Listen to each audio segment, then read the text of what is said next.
Hey folks, Professor Finn here, your favorite. Oh, what's going on here, kids? There we go. Making sure the mic's working. So it's Professor Finn, your favorite funeral service educator and homeless mall Santa with the November NFDA Fridays with Finn edition.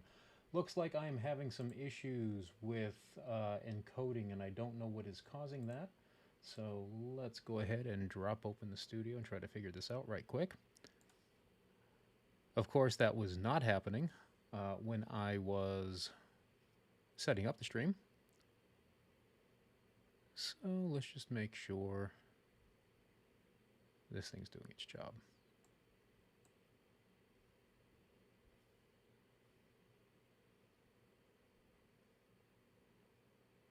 Yeah, we're going to say it is. So let's go ahead and close that and hope for the best.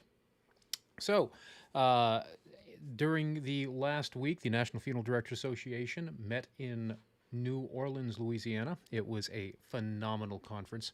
I got to attend Vegas last year and this year NOLA. And if I was to say, which one was the better one, NOLA wins by far. Better energy, such a great expo floor. And met a lot of cool people there on the floor. First thing I want to do, though, is I want to do a shout out to some cool people. Um, I do this for fun. This isn't my job. I don't view myself as a social media influencer. This isn't a thing that makes me any money. This is just something I do just to help people out, record videos, to help them pass their boards, to reinforce what they're learning in school, stuff like that. And I don't really realize, I guess, the impact that I have for some of you. I get your emails, but it never really sinks in that I really have an impact on you. And it was really cool to see Bryce, Cheyenne, and McKenna. I mean, y'all stopped by the Pierce Mortuary College's booth.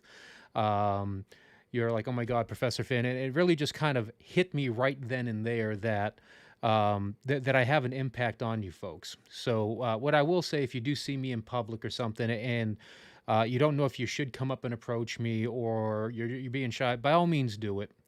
And if I tend to don't know what to do, it's because I don't know what to do.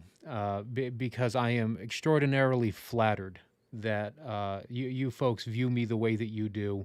And your kind words, the fact that you use my lectures, the fact that you watch these live streams, you participate, you come up and you want to get a picture or something, that just really blows my mind. So the three of you that stopped by there at the PMC booth, it was absolutely great to see you. I hope you had fun at the conference. I hope it was an educational experience for you.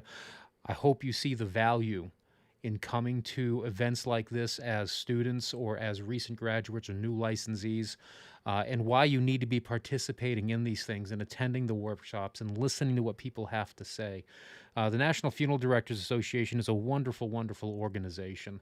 And there are many wonderful organizations in the United States for funeral service providers. The NFDMA, the National Funeral Directors and Morticians Association, the Cremation Association of North America, ICCFA, the International Cemetery Cremation Funeral Association. There are so many great organizations you can be a part of, and it might be hard to determine, hey, which one can I go, because we don't have infinite budgets. And the truth is, find which organization works for you and participate in it. Even if you can't maybe attend the conferences, the annual meetings, maybe the membership's going to serve you in other ways, because all of these organizations have wonderful, wonderful tools on their website. The Cremation Association of North America has wonderful resources for people inquiring about cremation or other modes of disposition. Their executive director, Barbara Kemish, she sits on the executive committee of the American Board of Funeral Service Education. She's a lovely, lovely person.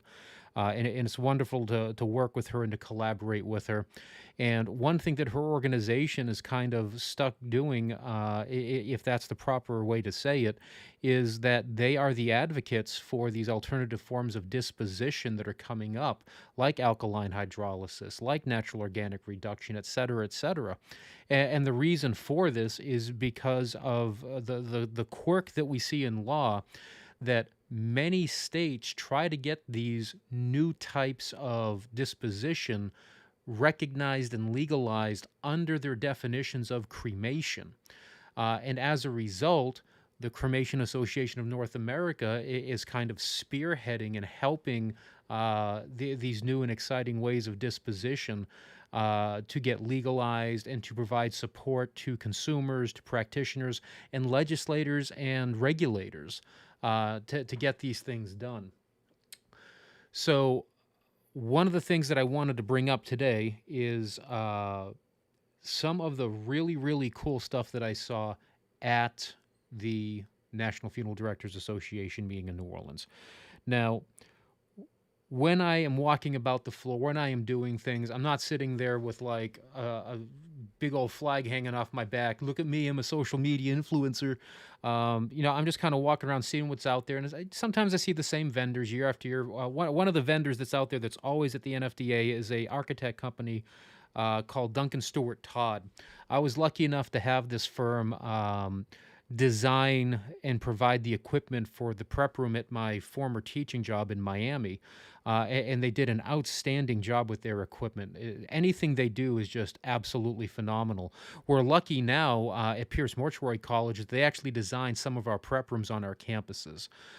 So their quality really is excellent. And if you're looking at having something done at your funeral home, renovation of your prep room, the creation of a care center, it probably would behoove you to put your architects in touch with Duncan Stewart Todd to kind of check things out and look at your embalming room needs.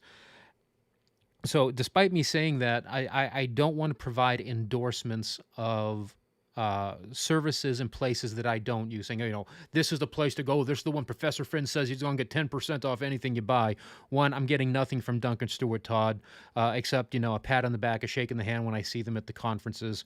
And more often than not, I see them doing work in funeral homes. And I think that the best testament that you can receive as a firm working in the funeral industry is simply the recommendation from the people that have used you in the businesses that are supporting their clients.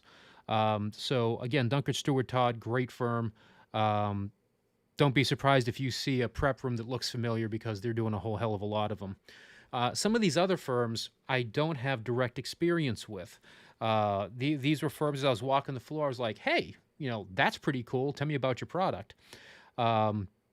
And these are things that I thought would be interesting to bring up on the channel, whether you are a student, whether you're a practitioner, whether you're an educator, or whether you're just a member of the general public fascinated by, the stuff that's out there and maybe looking to memorialize a loved one. So the firms that I'm going to bring up are not ones that I used when I was in practice, but ones I discovered when I was at the conference. And they impressed me enough that I want to mention them here. And when I do things like this, I absolutely am talking to the people who own these companies or are representing the companies at the conference. I'm identifying who I am, and I am asking for their permission to basically talk and show their product here on the live stream. And I'm very clear with them that I am not providing them an endorsement and that their product is great, but their product is certainly unique enough and interesting enough that I feel it merits people looking at them and exploring whether this is a good fit for your business or whether or not, if you're a consumer, this is something you would inquire. So what the first firm I want to look at, let me go ahead and get these things up on screen here. Boink. Let's talk about Forever LT. So what really stood out at this firm is the owner of this business. Her name is Tala. A great lady. It was a pleasure talking with you. I hope maybe that you check this out on the live stream and see that I am true to my word that I was going to talk about your business and cover your products. In the industry, when I was in practice, back when I was actively working at a funeral home, one of the common things that I would sell to my families at their request would be some sort of keepsake jewelry, whether it be something in the form of thummies, whether it be other type of jewelry, or whether it be miniature urns. I found that when people are presented with the options they have to memorialize their loved one, they tend to want to get something, and it's convenient for them to get it at the funeral home. That way, when they purchase it from us, we're taking all the steps necessary to place whatever it is that represents their loved one in that merchandise. One thing that um, uh, people might say it's the art of the suggestive sell, and I'm telling you it's nothing about a suggestive sell. It's just letting people know that, this is something that you can do, and if you want to do that, that's perfectly acceptable. And if you don't want to buy merchandise from me and you want to get it on your own, that's perfectly acceptable as well. So the first thing that I would do is memorialize through, small urns or things like that. And when we see an urn, it generally is something that we recognize as belonging to a death. And that doesn't mean you have to put cremated remains in there. One of the things that we have done for probably quite possibly as long as human beings have existed is treasured locks of hair taken from loved ones. And over my time as a funeral director, I probably sold many miniature urns that never contained cremated remains, and their loved one was buried, but the lock of hair was placed in that as a memento. And keepsake jewelry was another thing like that, that they don't necessarily want cremated remains in there, but maybe some small snippets from hair, so that it is a truly individualized piece of merchandise. So I saw this, and I have probably sold my share of thummies.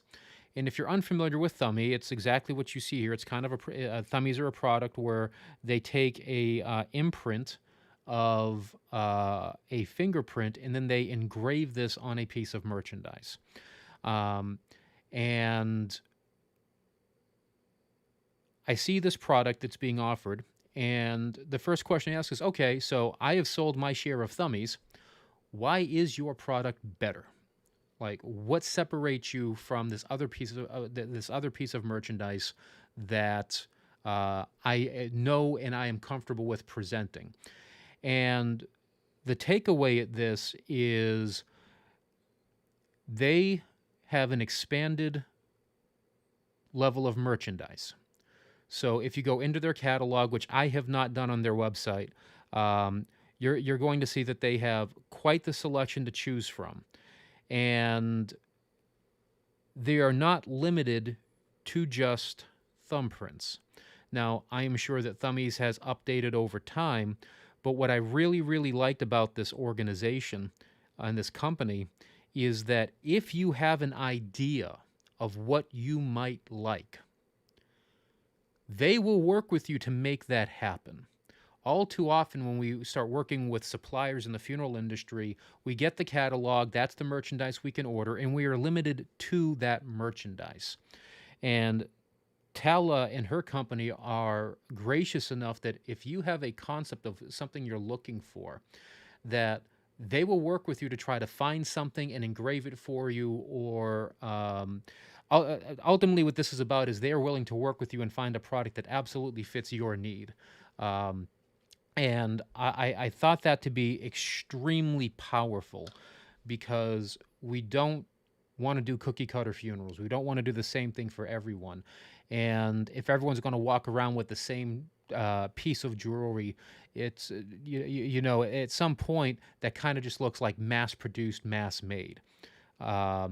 So when you have a firm that's willing to work with you, find new products that certainly would differentiate you from other merchandisers out there, that might be a valuable asset for you as a funeral firm to have a company like that in the wings. And if you are a consumer, don't be afraid to tell your funeral professional that you know about this company, this is something that you'd like, and can they facilitate you getting that product? More than likely your funeral firm will work with you to do that, especially if it's going to cost them nothing. Like if they're going to be able to make you happy, and it is zero expense out of their pocket, good funeral director is absolutely going to jump on the opportunity. And if you're a funeral professional and maybe you're noticing that maybe you're unhappy with the quality of the things you're selling right now, or there are some downsides, this might be an alternative product. Um, they offer very similar products as what we see in some catalogs. They have some very different products. What I thought was really amazing, and this is why it's so awesome to be able to attend the conferences and speak with the people directly, is Tala showed me a piece of merchandise where a young mother had an unfortunate miscarriage, I think it was, and all she had of her baby was an ultrasound. And so what they did is they took the ultrasound and they were able to photo analyze it, edit it, so that the mother would have an engraving of her child on the piece of jewelry. So again, they're willing to work with whatever it is that you are trying to accomplish on their merchandise, and even expand their merchandise offerings to bring you what it is that will give you some level of comfort in your loss. So wonderful company, foreverlt.com. Take a look at their stuff. If you are a funeral provider, this I thought was a really unique and cool company to see at the NFDA floor.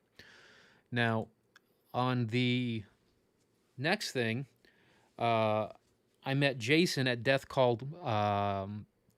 This is the only way I can describe this. The only way I can describe this. It is Uber for removals. That is literally what this is. Death Call is Uber for removals. And if you are part of the network, when the call comes in, you can send your families the app. They will receive a notification that the technician is on their way. There'll be a picture of the technician. They can track the technician in basically real time. And once the loved one is taken into the care by the firm technician, there is the return trip to the facility where they can see where their loved one is all the way up until they are taken into care at the facility itself. From a client standpoint, we are so used to using Uber and Lyft and Uber Eats and stuff like that. I think this is absolutely a natural progression of that. And the level of knowledge that you get from this, knowing that your loved one is in the custody of the funeral home and under their care after they leave the house or the facility or wherever they might be, that provides a level of comfort that we just simply have not had in the past. Now, what I really, really like about this service, being an educator, is if you decide to go to mortuary school, one of the things that you must do as part of an accredited program is you must accomplish certain tasks while you are a student. So there is a clinical expectation in the American Board Standards where all graduates have to complete a minimum of 10 clinical embalming cases. There are a requirement to do removals, a requirement to attend or perform mock arrangements. There is a requirement to observe funeral ceremonies. And one thing that Jason's service does is if you are a student, a registered student taking classes at a mortuary school, and you are trying to fulfill your removal requirement. Some schools do this on their simulations, some log with the embalming preceptors. You can actually register yourself in the service as an independent contractor, and you are paid to assist with the removal technician as something called a helping hand.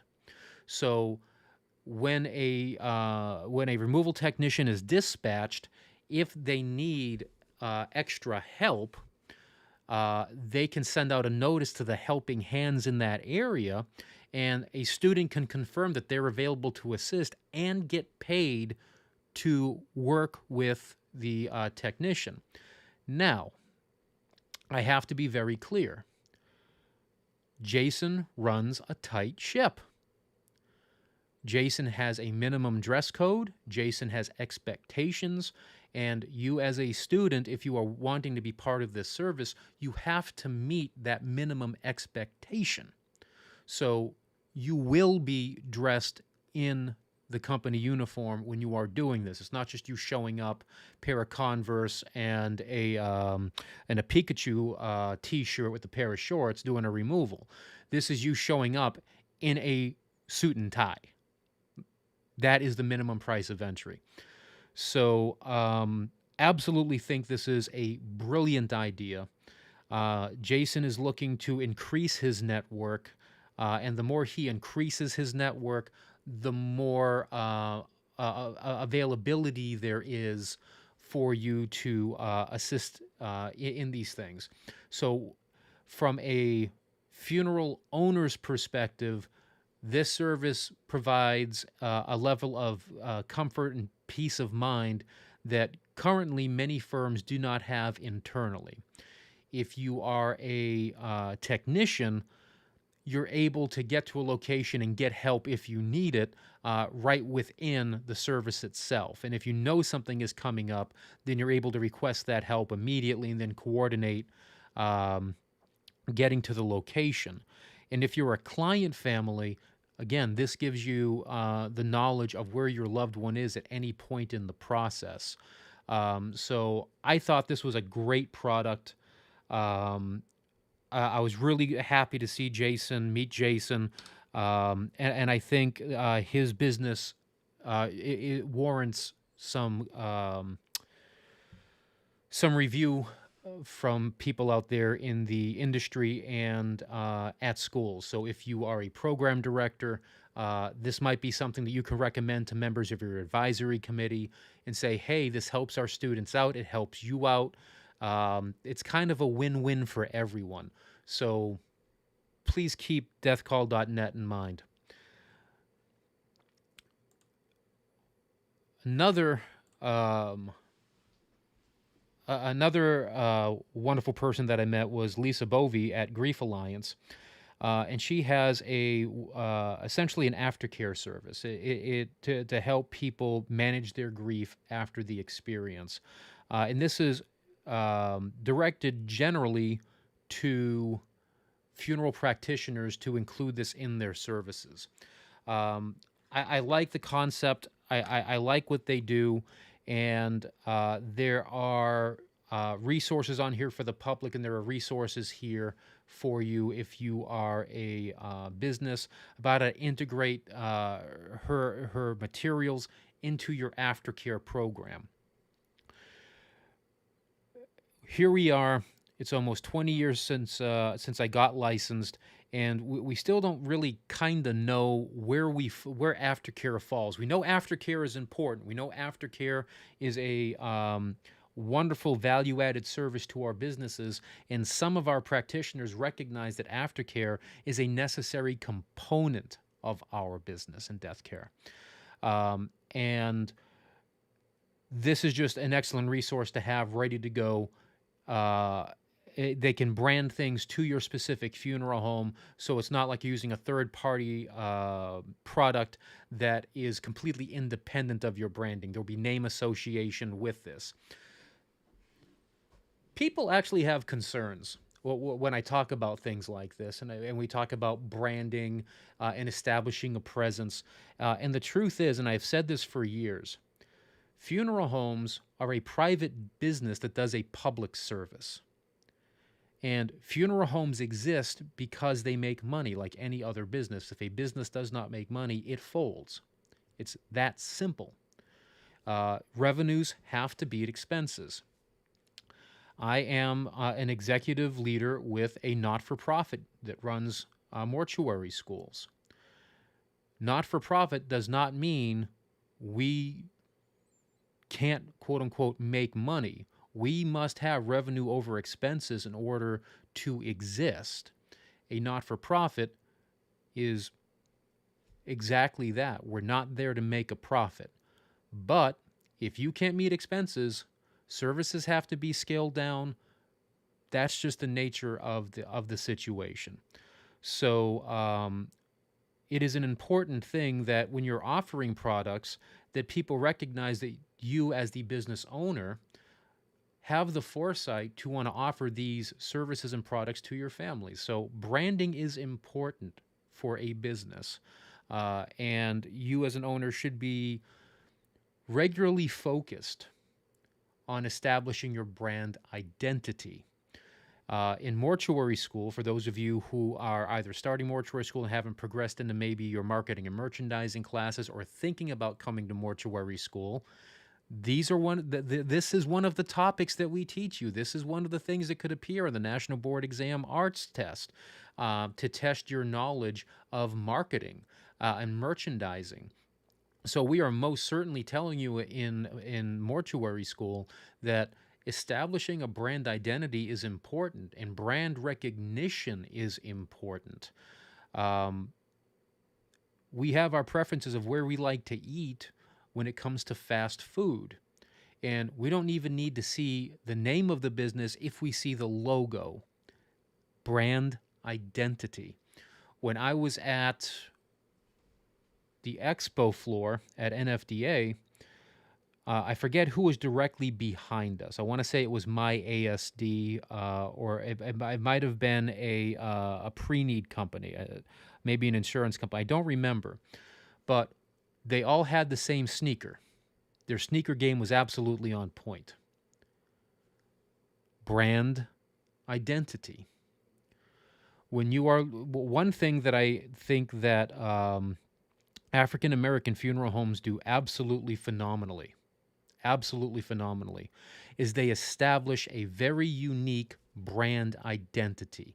I'm not saying that there aren't other ethnic funeral homes, Caucasian, Asian, etc., that don't do this, but one prominent feature that I see more often than not with African American owned funeral homes is they have a color brand identity. They're the ones with this color hearse, this color suit, everything matches. And when you see that vehicle, you know whose funeral home that is. I have so wonderful graduates of my former program I was employed at who are now in business and just absolutely rocking the world. You know who you are, guys. Keem, Anthony, you know who you are. Miss you guys. Hope to see you at NFDA or wherever I see you next time. And the common meme is who got the body. Well, you can just look at the car and you know who got the body. Brand identity. Very important. I do this for fun, right? I opened this live stream with the statement, hey, I do it for fun. And what I walked around with on my NFDA badge the entire time I was there,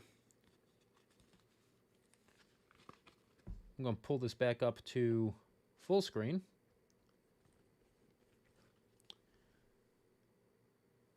Is my logo. Brand identity. So very important that you do these brand identities and are constantly making sure that you are reinforcing who you are. So a great resource on this webpage. The last thing I want to talk about is I had the opportunity to go through celebrant training through the Insight Institute. And this is a training group out of Insight Publications who have some wonderful books and other materials that are worthy of review. So one thing I can tell you is if the name Doug Manning is associated with it, chances are pretty good it's going to be quality stuff. Part of the training was to review some recordings that Pastor Manning recorded for, we'll say, training purposes, but really to educate you on how to communicate and talk with your families. And I found him to be absolutely phenomenal at that, and really wish that I would have paid attention earlier and watched his stuff earlier as a professional, because I think it would have had a tremendous impact on me as a practitioner. So they have some wonderful materials that I strongly recommend that you can. Now, Pastor Manning is pretty much up in years. I think, if I recall, he's in his 90s. But if you ever have the opportunity to meet him or hear him or listen to any of his recorded materials, I would absolutely encourage you to sit down, pay attention. You're learning something from one of the best. So the celebrant training is run by Glenda Stansberry. Um, and Glenda is just an absolutely wonderful, wonderful person. It was really great to spend time with her and the rest of my class. My takeaway from this is being a celebrant is very different from being a funeral professional. And one thing that Glenda had mentioned is that if you're the funeral director running the service, you really shouldn't be the celebrant as well. There's a lot going on there. I mean, there's an awful lot going on there, which is why you need to be focused either on doing the service or focused on being the logistics of the service. And I'm just going to say that I agree wholeheartedly. I know that sometimes out of necessity we have to do things certain ways, but realistically, you need to be focused on the service while someone else is focused on making sure that things are happening where they need to happen. So I would like to think during my time in practice that I was a fairly good funeral director.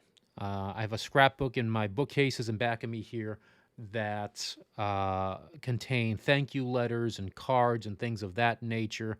So I can say with some level of certainty that the people that I helped in my time in practice were impacted by the way I helped them in a positive fashion. And that was largely because of the efforts of my employers to train me to be a better professional, which focused on the skills of being a ranger in planning a funeral. Insight Celebrant training teaches you to be a storyteller. And I think that is the most important part of what a celebrant does. And you will hear that if you attend celebrant training. So I'm not letting any trade secrets out here. You are essentially a storyteller. Now,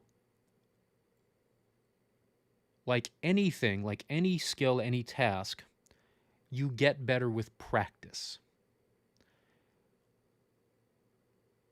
I have degrees in music performance, and I have a long history of performing on stage.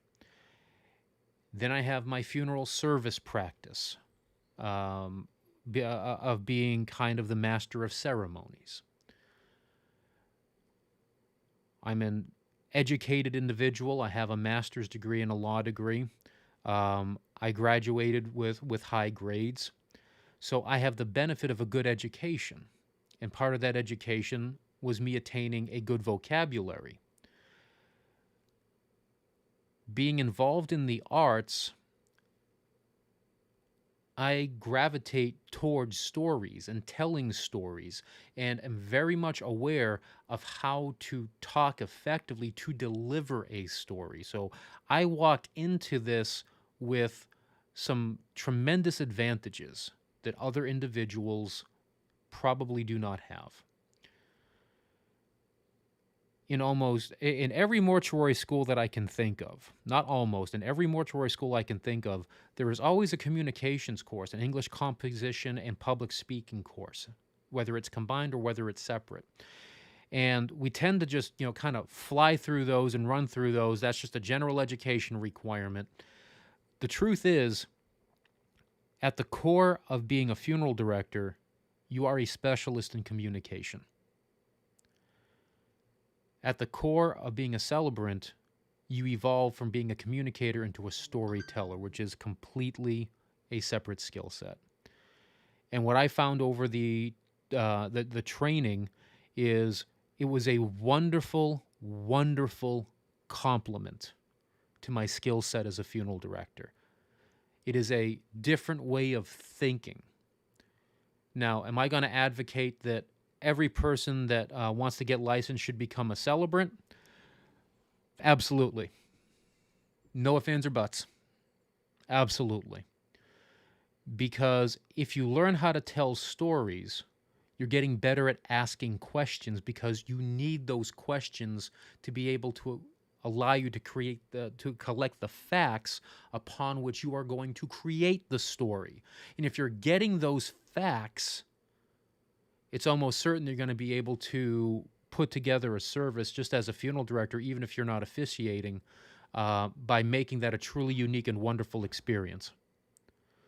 So I personally found celebrant training through the Insight Institute to be very much rewarding, a tremendous experience. And my greatest regret to doing this is at the NFDA conference, there's 2 days of training. The afternoon on Friday, all day Saturday. On Sunday morning, you give your final presentations, which is essentially you're creating a story, presenting it to your classmates and to the moderators, and then you are receiving their criticism as to how you can improve that. And unfortunately, I had a meeting with the American Board Executive Committee at another hotel down the street, and I could only be there long enough to give my presentation, take the comments and criticism, listen to one other presenter, and then I had to leave. And by the time the executive committee was done and I was able to get back, the event was over. And I missed all the other stories that my celebrant classmates were going to present.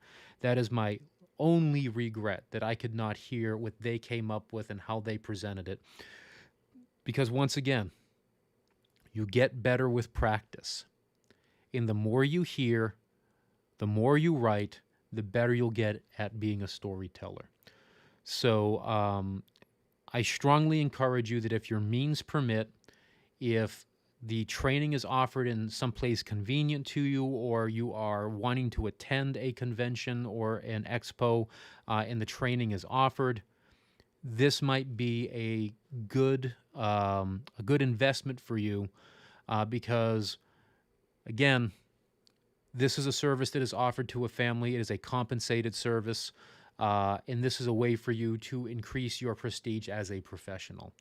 So shout out to Glenda. I had a wonderful time. You know I had a wonderful time, and I very much look forward to seeing you again at future conferences and maybe working in the sort of training in some way, shape, or form into institutions that I have influence over. So real quick, let me dive over to the chat. I've been talking for a while here. Deanna, good evening. Nice hat. I know, right? I was over here. God, where was I? I was at, there are some major shopping areas in North Dallas. I want to say it was Arlington, but I can't remember. But I was in one of these just large open air places. Whatever the name of it is right across the street from the from the premium outlets off of, I think that's 70. That's not 75. That's 635. I think it is. And I was like, you know what? I'm going to stop over at GameStop. Like, I'm feeling stupid today. I got like, $30-$40 I could blow on dumb toy merch or something at the GameStop. Let me go and see what they got. And they had a sale on, of course, dumb stuff that I really don't need at my age. And was like, oh my God, yes, they got a Mario hat, the Fireball Mario. Yeah! So don't fool yourselves, folks. I am absolutely stupid for video game merch. And I absolutely bought my health. It's ridiculous that I walk into place and I'm like, that's going to be cool. I need to wear that on the live stream. And I'll go ahead and buy it for the sole purpose of wearing it on the live stream. My mind is a mess. Chandra, hey, good evening. Thanks for tuning in. So something I want to talk about. We're going to take a step away from talking about industry, talking about solely industry-related things. What I want to talk about tonight is an important topic, and this is basically my gift to the program directors and educators out there who tune into this. We're going to talk about assessment. A lot of people struggle with assessment. Earlier today, I had the wonderful opportunity to meet with the program director of one of our mortuary schools. Uh, Wonderful, wonderful man. I got to really kind of hang out with him over at the American Board meeting um, over in Boston. Got to know him really well, and I just find him to be a wonderful, wonderful man. Um, and we talked about assessment and how his school has basically identified that, hey, we need to up our game, and the way we're going to do this is through assessment. And the hardest part about quote unquote assessment is figuring out what it is and how to do it. So, for those people out there that are having trouble, they don't know where to start, the first place you can go is the American Board of Funeral Service Education's website.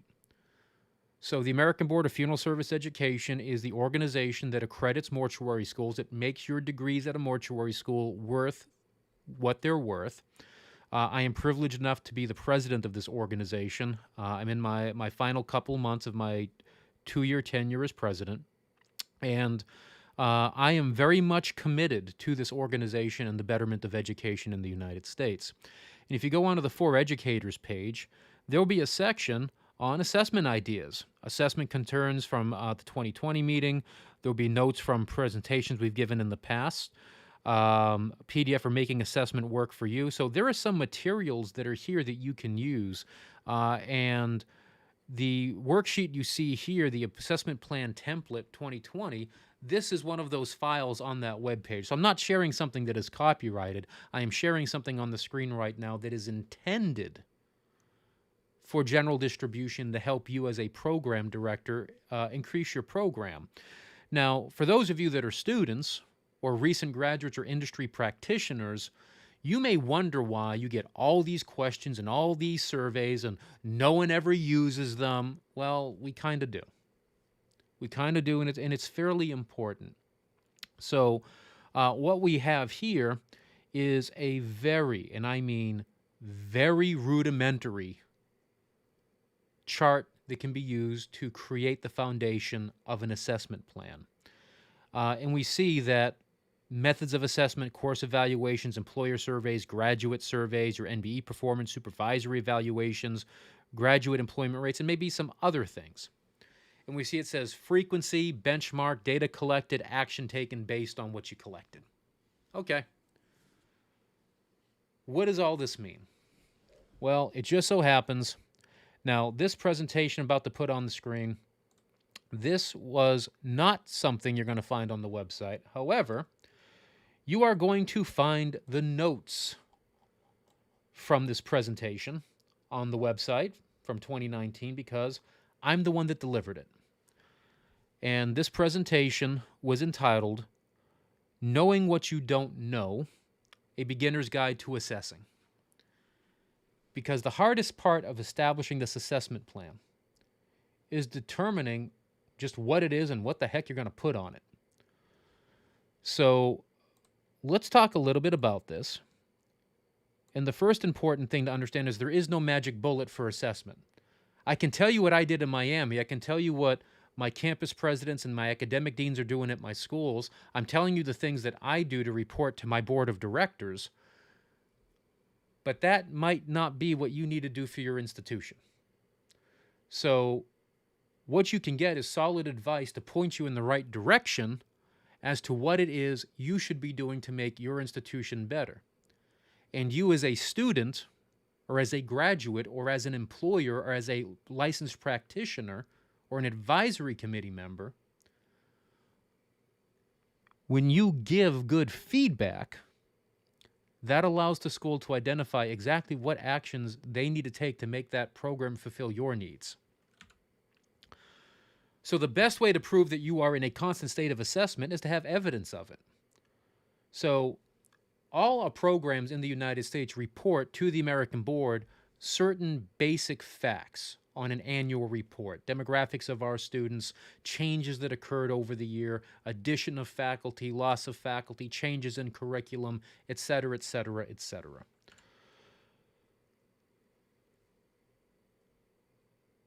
At my former employer, the cycle of assessing was embedded very much in the institution's culture. You're always looking in a scientific manner what is happening, why is it happening like that, what is it telling you, and what are you doing to take the results, like what have you found out, and how are you using our assets, our resources to make things better all the way around. What I assess, or what my presidents or my deans assess at our schools, or what I'm assessing on the larger company, is not as important as to in as much as how I assess it and that I am assessing it. Again, what it is unique to my position or my campus. The fact that we are, and the types of collection of the assessments used to collect that data, that's the more important thing. So at my former institution, we were required to fill out something called an annual effectiveness report. And I present in detail in this annual effectiveness report everything that kind of happened to the funeral services program that was under my stewardship at that time.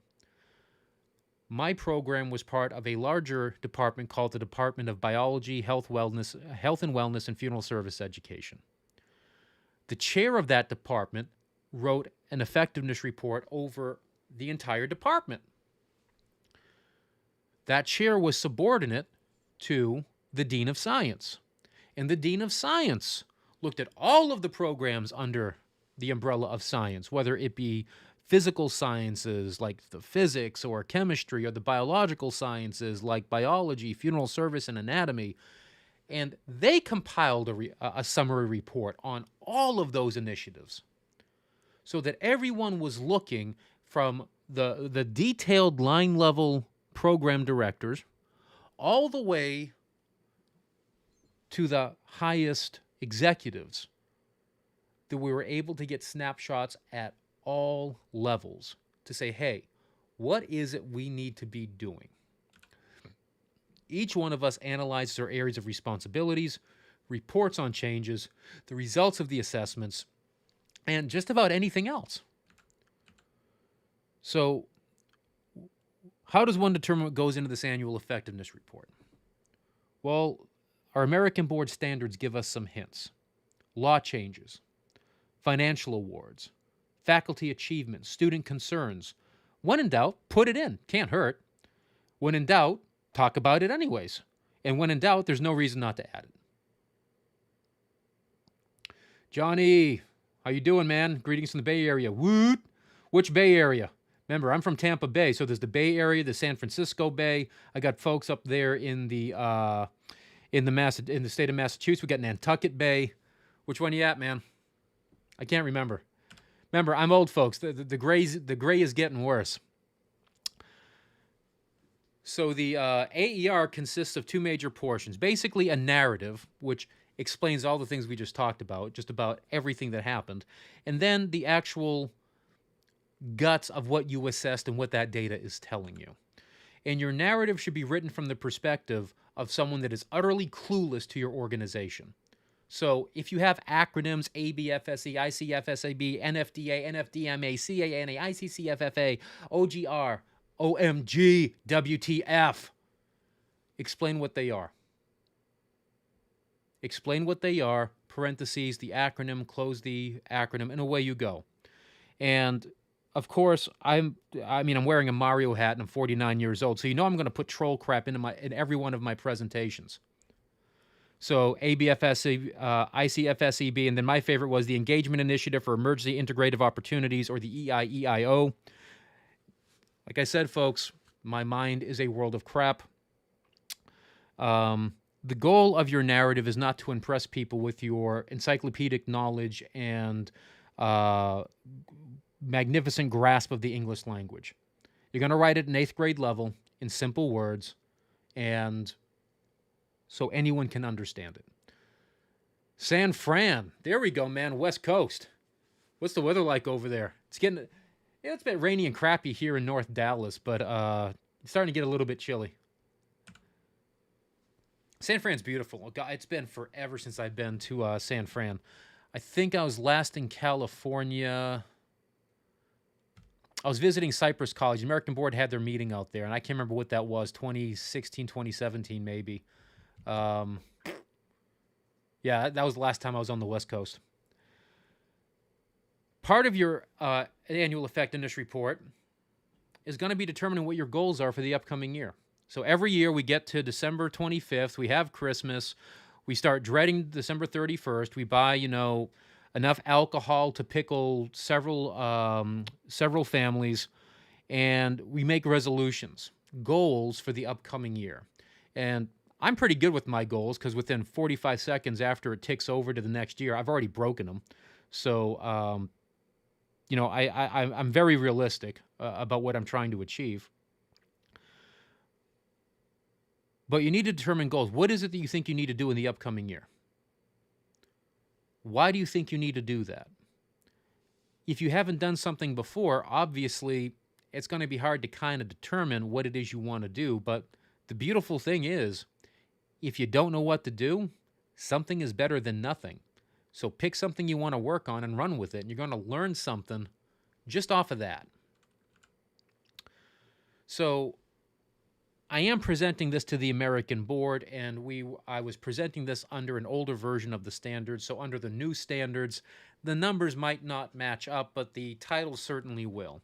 So under student complaints, well, can we assess student complaints? Absolutely. And you're actually required under the standards to record your written student complaints. So what was the complaint about? Was it a legitimate complaint? How could have this been prevented? What checks and balances need to be in place? Do I need to create an assessment to track any results off of this? Is this something that is involving a single faculty? Is it something involved the department? Is it something that involved a general policy with the college? What is it? I might be able to put something in place over the course of the next year to see what the frequency of this occurrence is and maybe how to prevent it.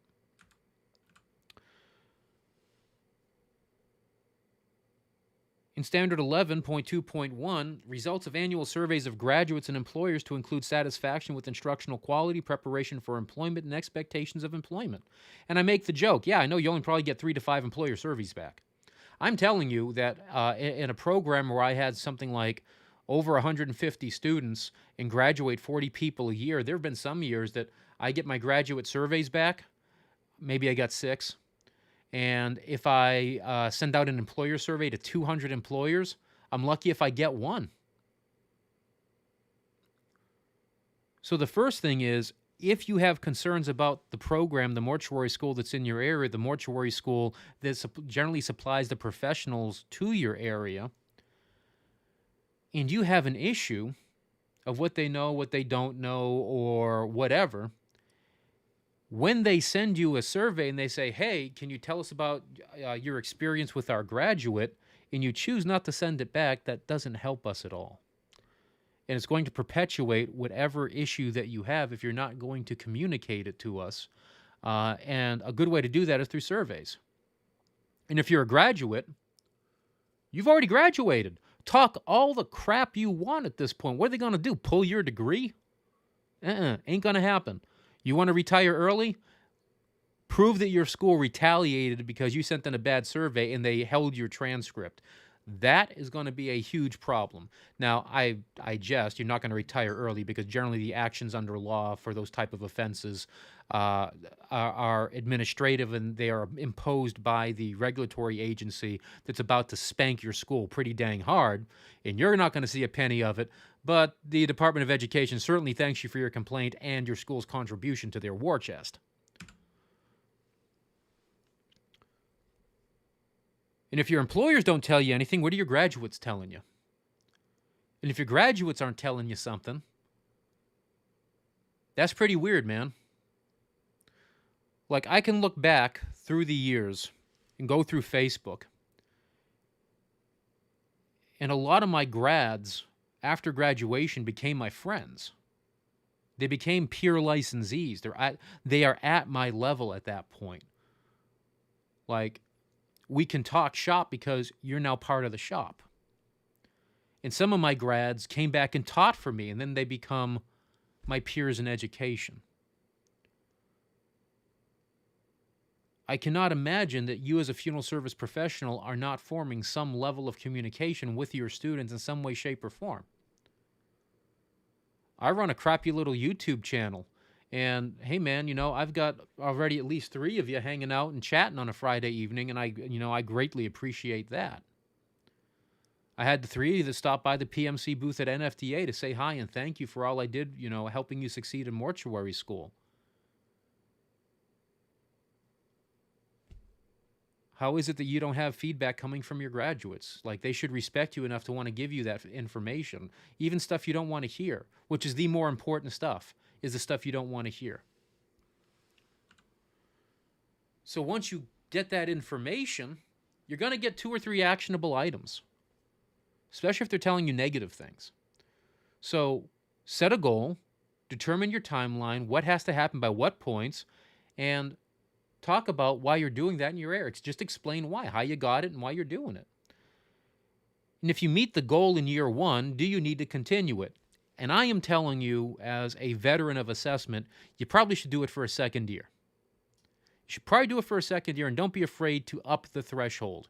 So if you started, hey, I want to have, a minimum 65%, this year I'm going to up it to 80%. Can I achieve 80%?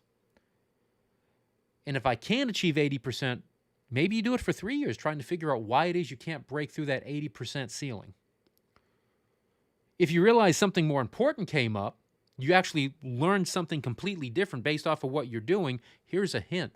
That's okay. That's the most important thing, is when you learn something and now you have an absolute positive direction for you to go in. From the student level, that's when you're looking at something, or you're with your study group and someone says something, you have that aha moment, and you're like, wait a damn second, what'd you just say? Where was that? I didn't read it like that. And what did that do? That changed your entire perspective. Not safe for the workplace moment coming up. I am unapologetically a video gamer. I've been a gamer my entire life. I love video games. One of my favorite games that I have played on consoles is the South Park series. So you had South Park, The Stick of Truth, and then you had South Park, The Fractured But Whole. It was about 6 months ago that I think it was on Xbox that a sale came up, and the second South Park game was on sale. And these days everything's digital. I got it on disc somewhere, but I forget, it was like $5, $4.99. So I'm like, you know what? Let me just buy the digital license. That way I've always got it on the Xbox in case I want to go back and screw around with it.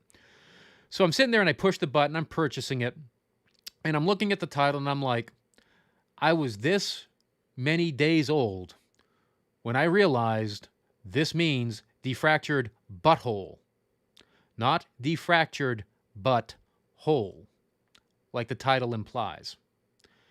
And like always, I think that Trey Parker and Matt Stone are absolute geniuses, because I played that game to hell, and it never once occurred to me that that was going to be the title of the game. Butthole versus butt, W-H-O-L-E.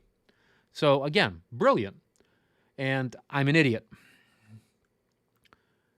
I learned something. It took me in a completely other direction. I got a hell of a good chuckle of it. I still haven't played it. I probably wasted $5. Look at your program aims and objectives. If you have custom aim and objectives, have you linked them to the American boards?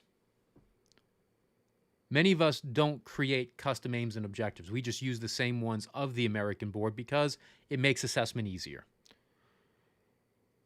More importantly, have you taken your courses and linked them to those objectives?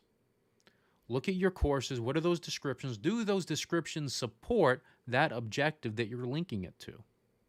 And if not, you need to change it. And I give an example here, the recognition of the importance of funeral service personnel as members of human services profession.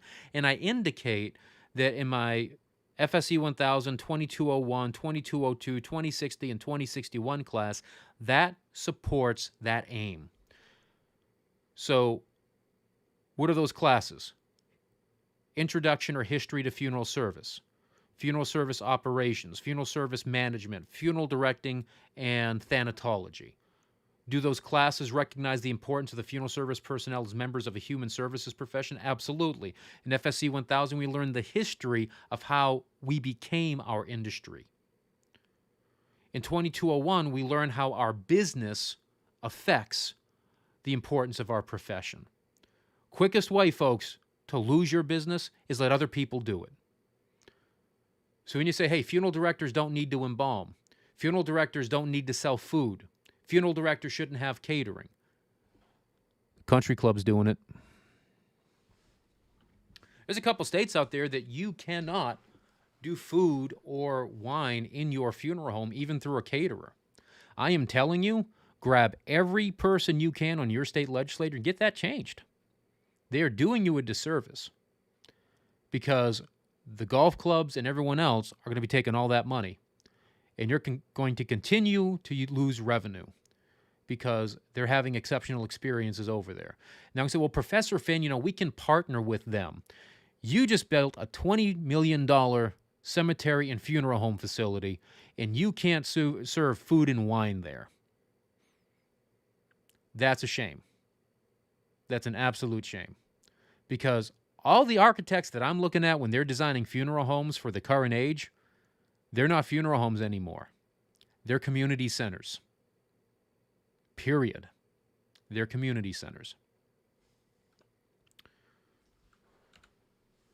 Look at your course descriptions, competencies, and objectives. Are they accurate? If they're not accurate, change it. So FSC 1000 at Miami-Dade College used to be Introduction to Funeral Services, and it was a history course. That's all it was a history course. So why the hell is it called Introduction to Funeral Services? There's no introduction to it. We're not talking about what it is to be a funeral director, how to tie a Berluti knot on your dress shoes. If you don't know how to tie a Berluti knot, pretty cool knot. So what did I do? I changed the name to History of Funeral Service. It's a history course. And then I looked at the competencies for the course, the objectives for the course, and made sure that they matched what they needed to match for a history course. And why is that important? Because as a student, you're going to go in and, okay, I'm going to learn about funeral services. And the only thing you learn about is ancient Egypt, the Middle Ages, and the organizational movement. That's not an introduction to funeral service. That's a history course. Little disappointing. There's really only one realistic expectation by the American Board's Committee on Accreditation. That you're actively looking at your situation with open eyes and ears and looking for ways to improve your education business. The operational model of it's worked fine all these years isn't enough even if you're doing things right. And what really kills me is if you go to NFDA or NFDMA or CANA or whoever, one thing you hear from all these presenters, the one thing that you see from the power players that are running awesome funeral homes is they're always looking for ways to improve their business. So why aren't you doing that as an educator? Why aren't you? And the thing is, this isn't just the American Board. This is every accrediting body that's out there. So if you get into this cycle of assessment and thought of assessment, you're going to be able to go through these things with a heck of a lot more confidence and a lot less problems.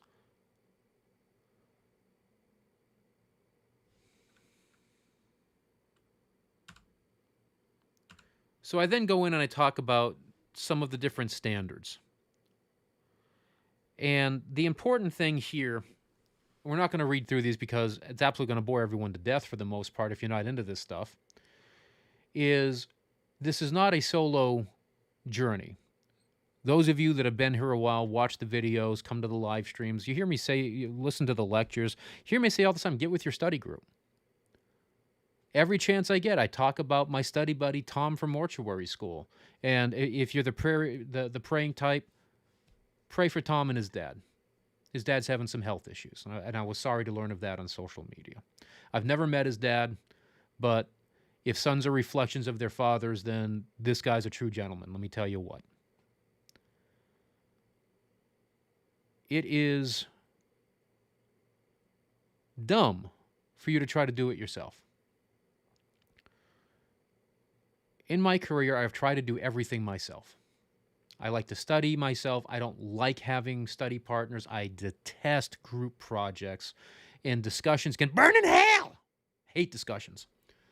Until I made discussions cool and I realized I like discussions, because it wasn't the discussions that sucked. It was the fact that no one reads them and no one does anything with them, and they're useless for the most part. So if this is not something you can answer, get a person that answers it. Get people on the team. There's safety in numbers in mortuary school. Get with people that want to get their license. Get with people that are excited to get done with education and into the industry. Don't get with people that want to look cool while they're studying. They want to show, living the vibe, doing the grind, path to success.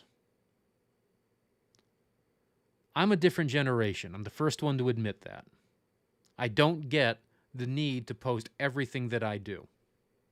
In fact, I have cut back my social media content quite a lot. And the largest complaint I get from people who are active in these sort of things that we're doing, like live streams and whatnot, is, oh no, man, you got to be all over your IG and you got to be doing, all these posts. And I'm just like, dude, you're joking me. I got to start dealing with Instagram BS. No. And then what did I do? I started actually using my Instagram and getting people's names at the conference because they have Instagram accounts. And I'm just like, I don't believe I'm doing this. Like, I feel dirty. I need to go take a shower.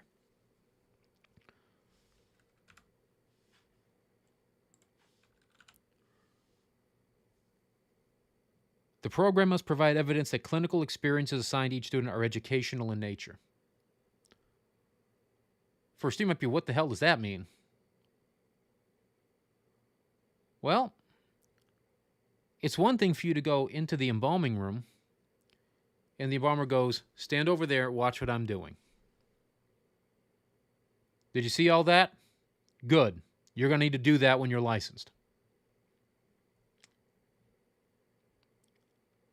For you practitioners out there that do that, you ready for this? I'm going to give you a little secret.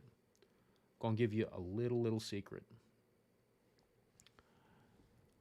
They're not learning anything at all because they're being wallflowers. Derp. All right? There's Professor Finn's point of wisdom for the night. Are they educational in nature? Are you having them come over and getting their hands dirty? Do you tell the student, go grab some chemicals? But I don't know what I'm doing. Go grab some chemicals. And I'll tell you why it's wrong. And I'll tell you why it's right. And if you've been embalming for 40 years and you can't explain why a chemical is right for that case, you're a good embalmer. Not so much as an instructor. Not so much as a preceptor. And that's the issue. You can't say, well, this is all you need to do is grab 2 bottles, pour that in here, and there you go. Product knowledge, man. Product knowledge. That's what amazes me about some of the social media people. Like, you go on Facebook, right? And Frigid Fluid has a tremendous presence. And the people that are with Frigid, like Dr. Damon De La Cruz, like Ben Schmidt, these guys, you ask them any question how to use the product. Here's your answer. They are masters of the knowledge. And they're skilled technicians. That simple. That simple. Is it educational in nature? And if you are wanting to give something forward, which you, as a funeral professional, as an embalmer, as a manager, whatever it is, you should want to do that. You should want to train that next generation. That's one of the greatest gifts we can give, is to teach that next generation how to do something right and be an exceptional professional.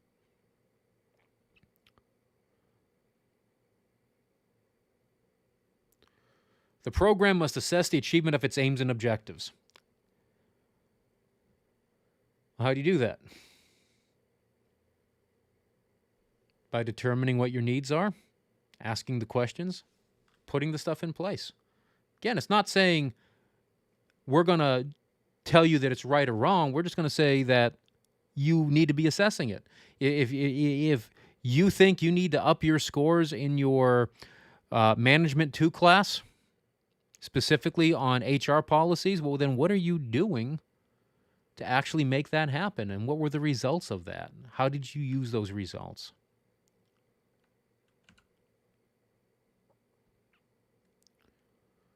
For you as students,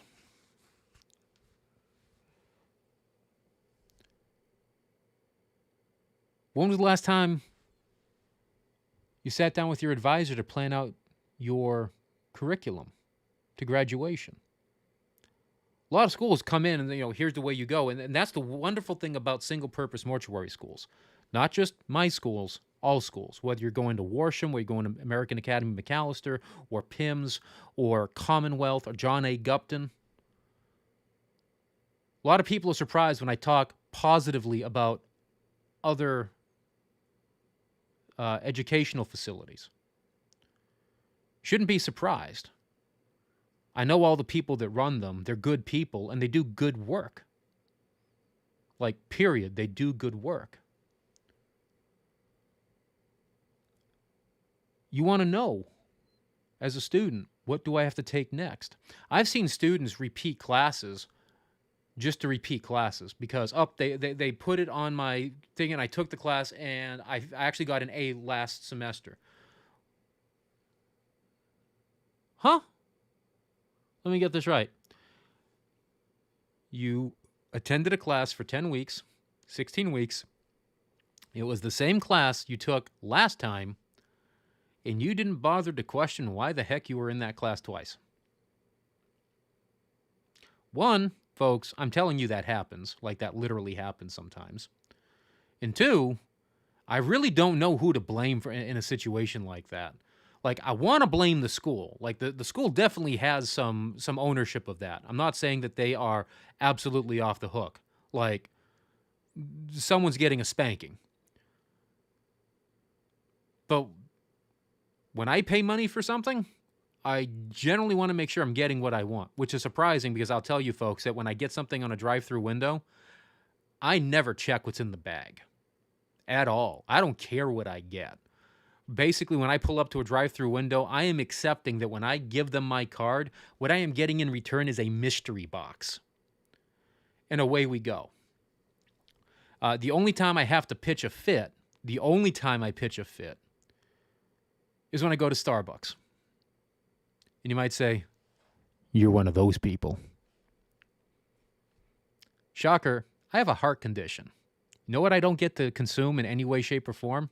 Caffeine. So when I get whatever little wussy drink that I get from the coffee shop with no caffeine in it, and then you give me a quad shot hard stopper, I kind of can't drink that. And I am not going to blow my money on something I just gonna dump out the window. But anything else, yeah, I don't care. And I'm telling you, every so often that worked out, because I'm like, oh man, that's actually good. I'm gonna get this next time. It's better than what I usually get. As students, how many of y'all had had that one professor and their syllabus was crap? Like, absolutely no information. And what I know is going to happen is someone who's taken my classes is, yeah, your syllabus sucked, redhead. You're not wrong. Okay, you're not wrong. There's literally always something wrong in one of my damn syllabi. Like, it's like termites. I don't get it. Ugh. So glad I don't have to do syllabi anymore. Well, the thing is, that syllabi is a contract,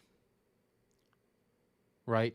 And if it's listed out like crap and you don't know what the expectation is as you, a student, that's a problem.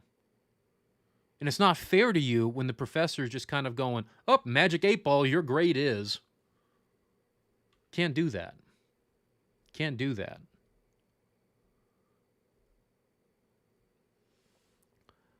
I'm not saying that you have to think or feel that it's fair, right?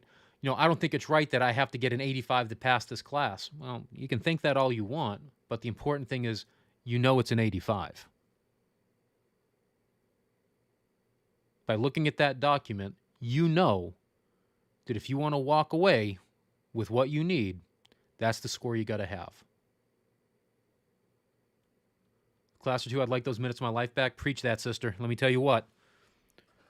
So, when I was in law school, there was a course that I detested. 2 of them, actually. The first one you take in your first year, and that's contract law. I will literally go full saw and amputate one of my legs with a blunt and rusty spoon before I have to take contract law ever again. Abso-frickin-lutely not. If it saves the life of my kid, I will do it. But if it's me, show me where I got to check out. No way. And just when I thought I had entered my own special little plane of hell, I encountered the wonder and beauty of something called real estate law, real property law.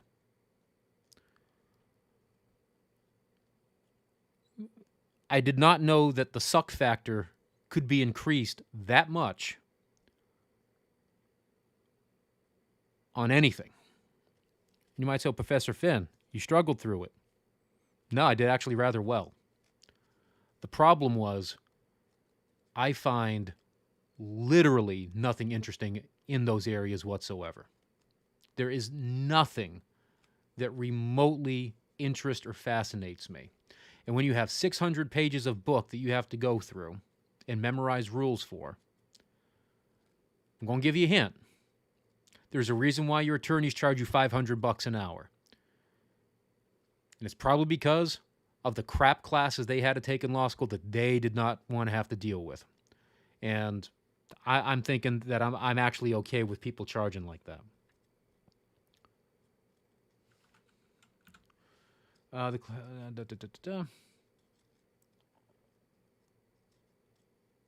One of the things that I think is really important is listen to your employers when they tell you how your graduates are doing when they go in to do things in the prep room or at the funeral home that you are simulating or that they have done for you at school. Case in point, I was sitting in one of my advisory committee meetings. This is going to come as a surprise to a lot of you, but being a redhead, I got something of a temper. The older I get, more mellow I get, but the problem is the older I get, when you finally do trigger me, oh, it's a thing of beauty, let me tell you what. And this member of my advisory committee took it upon himself to express his concern about how bad our graduates were in embalming and how they're useless in the prep room. So here's the problem, okay? When you come to me with a problem, I'm going to ask you details about the problem. And the reason why I'm going to ask you questions to pull these details about the problem is because I have to solve the problem at its root course. This is what made me a good funeral director, getting to the root of the issue, right? If I address the actual problem, I eliminate that as a complication going forward. So when we talk in mortuary school about you need to ask the right types of questions to get the right type of answers, and you only get better at that by doing it, and you don't want to talk to people, and you think you're going to be able to hide in a funeral home somewhere, it's kind of a problem. Wow. Okay, so what can't they do? So he kind of leaned back in his seat and he thought for a second. And here's a hint. If it takes you more than 3 to 4 seconds to give me a response, you're full of shit. Period. Already in my mind, I have a problem because you need to kind of remember why these people suck. I can tell you, and I am disappointed in a food experience, a retail experience, in a theme park experience. I can tell you decades later, at the precise moment those atoms came into alignment to form the tick over of the second hand, why it sucked. And you can't even give me a reason why they suck after 5 to 7 seconds. I'm calling your crap. And I called his crap.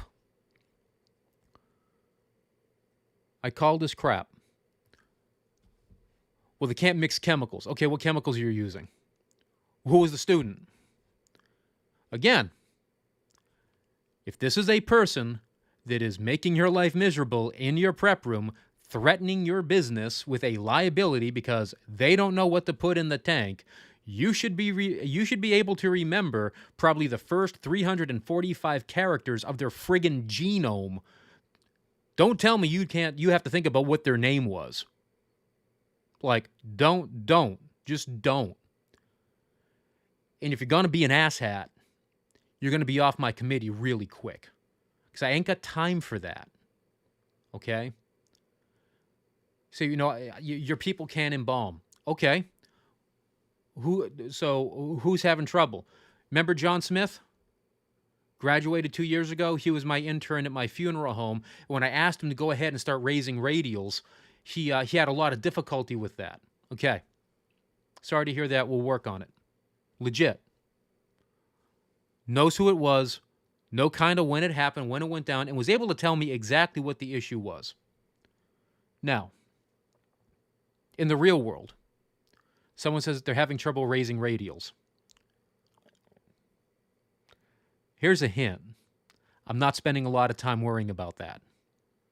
I'm just not. And there might be some of you program directors out there, and some of you students go, oh my God, really? No, I'm not. Okay, I'm not. When a student comes to mortuary school these days, the overwhelming majority of students are coming in with zero experience. They've never even stepped into a funeral home, and they're watching influencers going, oh my God, funeral service is so cool. You think I'm going to teach them how to raise radials by the end of the 10th case? Bruh, I'm happy if they're not licking the aneurysm hooks clean after their 10th case. Please don't lick your aneurysm hooks. Okay, I'm doing that for comedic effect, for crying out loud. But if you're picking up what I'm putting down, if they can leave after case 10 and they can raise carotids or femorals comfortably by the end of the 10th case, I'm certifying them competent that they are ready to start an apprenticeship or a residency to gain the experience they need. I'm a good embalmer. I don't normally talk shit about myself, but I'm a pretty good embalmer. And I am telling you in no uncertain details, after 10 cases, I still had difficulty raising vessels. To this day, I'd rather cut off an arm than deal with anterior tibials. Like, period. And mostly it's because I raised the damn tibial way too high on the anterior portion of the leg, and I just need to raise it down near the ankle like the book actually shows you to do it. So I recognize why I suck at it. Having a class dedicated to chemical mixing and specific aspects of each one would have been helpful, even if they only teach Pierce products. That would have been better than nothing. You're not wrong. Okay, you're not wrong. I recently recorded the 6th edition chemistry lectures, I think sometime around September, and uploaded them to the channel. Maybe a little bit early, I don't remember. But I'm pretty sure I did them relatively recently. And I'd name drop chemicals here and there. In fact, you know what I'm going to do? Because Chandra, you rock. I am going to figure out where the hell I put my notepad, which shouldn't be hard to find for crying out loud. It's an 11 and a half by 8 big yellow pad. And I'm going to get some of these, I'm going to get some of the chemicals out there. I'm going to get some of the labels. I'm going to get some product descriptions. And we'll talk about that on the channel.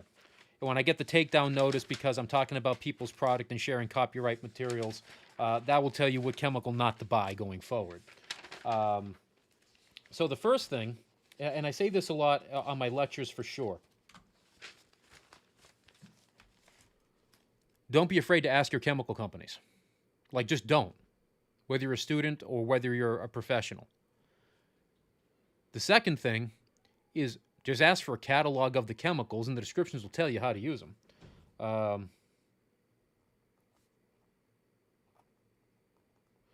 When I was at NFDA, we were right next to the Pierce Chemical booth. So the Wilbert Group produces vaults. They own Pierce Chemical Company. They are their own company. Pierce Mortuary Schools is a separate not-for-profit organization. We used to be under their umbrella, but we are not owned by them. They are not our overlords or anything like that. We maintain a very familiar relationship.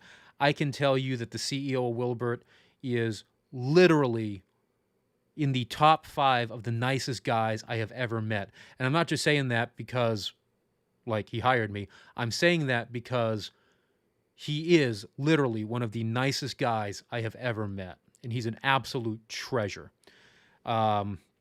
So I talk about Pierce products because I've used them. I talk about Dodge products because I use them.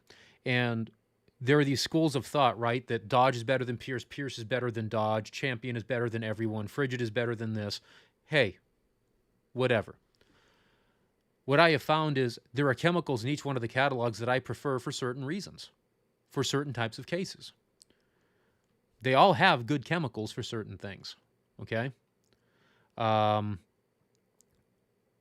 I'll probably have some difficulty and just be like toting the company line when it comes to Frigid because I don't have a lot of experience with Frigid Chemical. But you know who does? Dr. Damon De La Cruz, Benjamin Schmidt, Nelson Sanchez.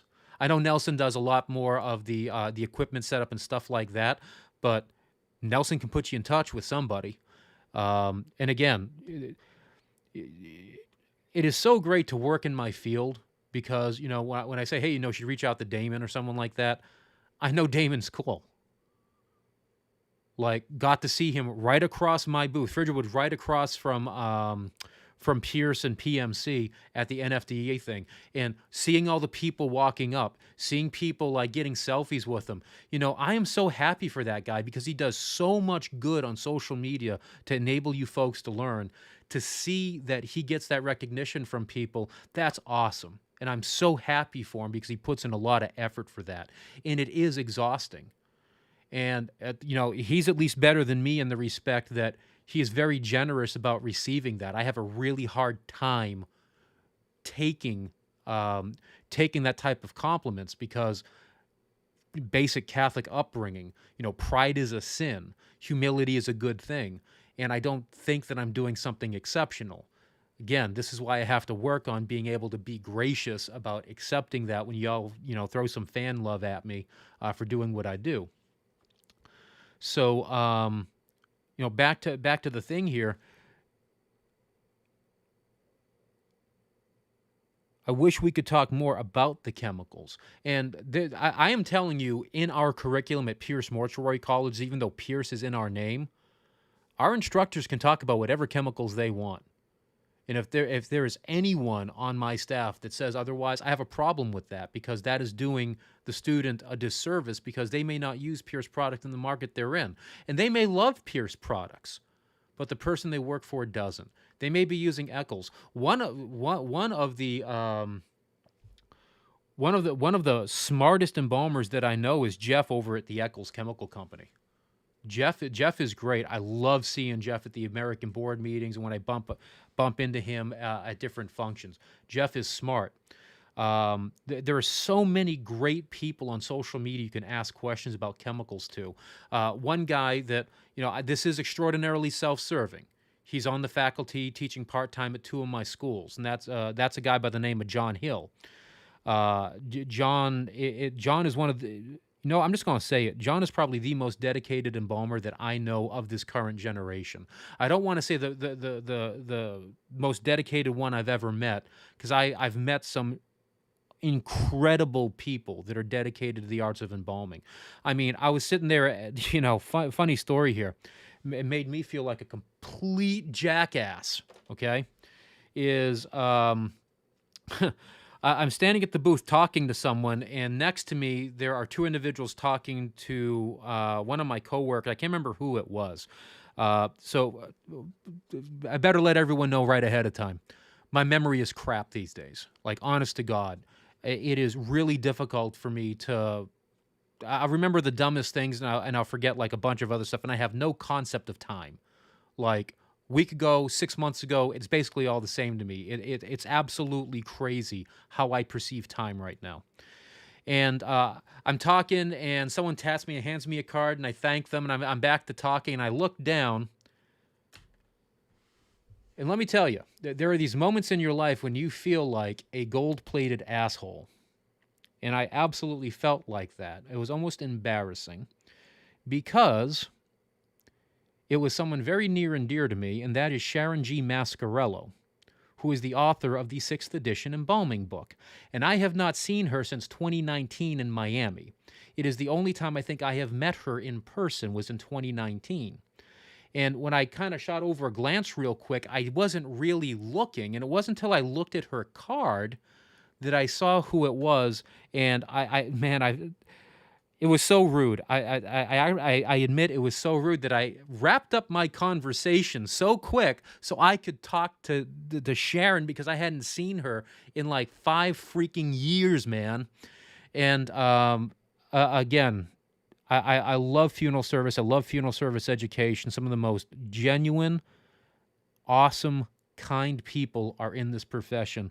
And I can tell you with certainty that Sharon G. Mascarello is absolutely a very kind, gracious, and wonderful person. And our world, our industry is better for having her. And her contribution to revising the embalming book is probably, in my estimation, it has to be one of the most significant contributions in the last 20 years. Other contributions that fall into that is Dr. John Fritsch over at the University of Central Oklahoma. He partnered with Jason Altieri to produce the textbook Fires of Change, which became the de facto, and it's the only book on the market now that is the cremation textbook. That is a defining moment to our industry, that we had a textbook on all things cremation. Amazing stuff. I wish we had a chemical class at Pierce College, because when we get in the prep we know nothing. Yeah, I hear you, Starless Rose, and I taught at Dallas since 2019. I only stopped teaching at Dallas when I became president of the Dallas Institute. And so here's the issue. This is a good conversation. This is something y'all need to hear, because you need to hear the perspective from a person that was an educator, that runs schools now as an administrator. And there are lots of things that we would like to have classes on, right? Well, here's the thing. Classes are regulated by states and the Department of Education. There are time requirements for classes. And I'm not calling you out. Okay, I'm not doing this to be combative. I hope you don't perceive this as such. And I hope that you, the listener down the pike, don't perceive it as such either. Can I teach chemicals for 10 weeks? Which at Pierce Colleges, folks, we work on a quarter system, and our quarters are 10 weeks. And the answer is, I'm sorry, no, you can't. Not even close. So then you have to ask yourself, if I look at my embalming classes, which at Pierce Colleges, we have, one of the things that was unique about our colleges is we have 3 separate colleges under the Pierce Mortuary College, not-for-profit. That's the Dallas Institute of Funeral Service, the Mid-America College of Funeral Service, and the Gupton Jones College of Funeral Service. Every one of those schools had a different curriculum because they were different schools on their own merits before they were acquired and brought into the Pierce family. One thing that we just did starting here in this October quarter is we are going to a unified curriculum at all of our schools so that we no longer have those differences. What I can tell you is back in 2022, I think it was, somewhere around there, I was one of the subject matter experts that were put in charge of designing the new embalming classes for the curriculum. And when I was hired in 2019 at the Dallas Institute to be an adjunct instructor, I was brought in to teach a completely online Embalming 3 course for the first time, and I had to design that from the ground up. At the time, Wayne Cavender was the president of the school, and he hired me on under the auspices that Basically, over a Christmas break, I could put this class together and get it up and running. And I did that. I did that. When you look at all the material that's in the embalming book, right? Because as a student, you know that they kind of pack these things in. Couldn't add it to the embalming. So then you say, okay, can we add it to chemistry? Probably could have added it to like a chemistry 3 class. That seemed to be a bit light. The problem is you then get into the mentality of, okay, this chemical does this. That's the one I use. That's the bottle I grab. And I really advocate, pick up the catalog, look at the catalog. What does the manufacturer of that product say on how this should be used? And this isn't rocket science, okay? This isn't rocket science. One thing that I think you folks need to hear from me is just because you pick the chemical with the right description doesn't mean it's going to work. That is a very, very important reality you need to understand as an embalmer.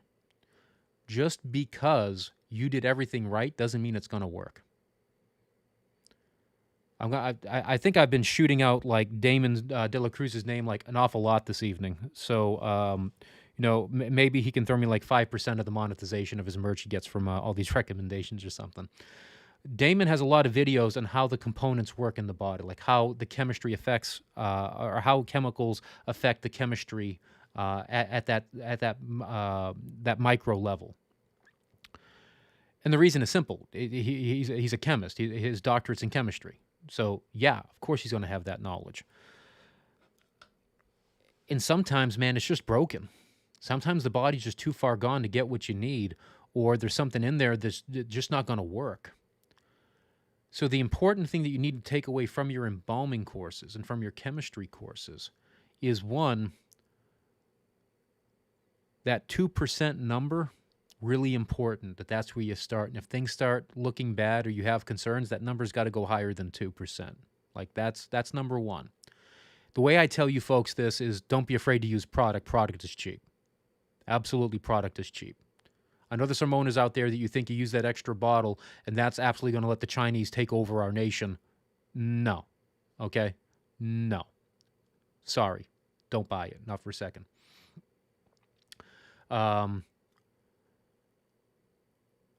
Mortuary school,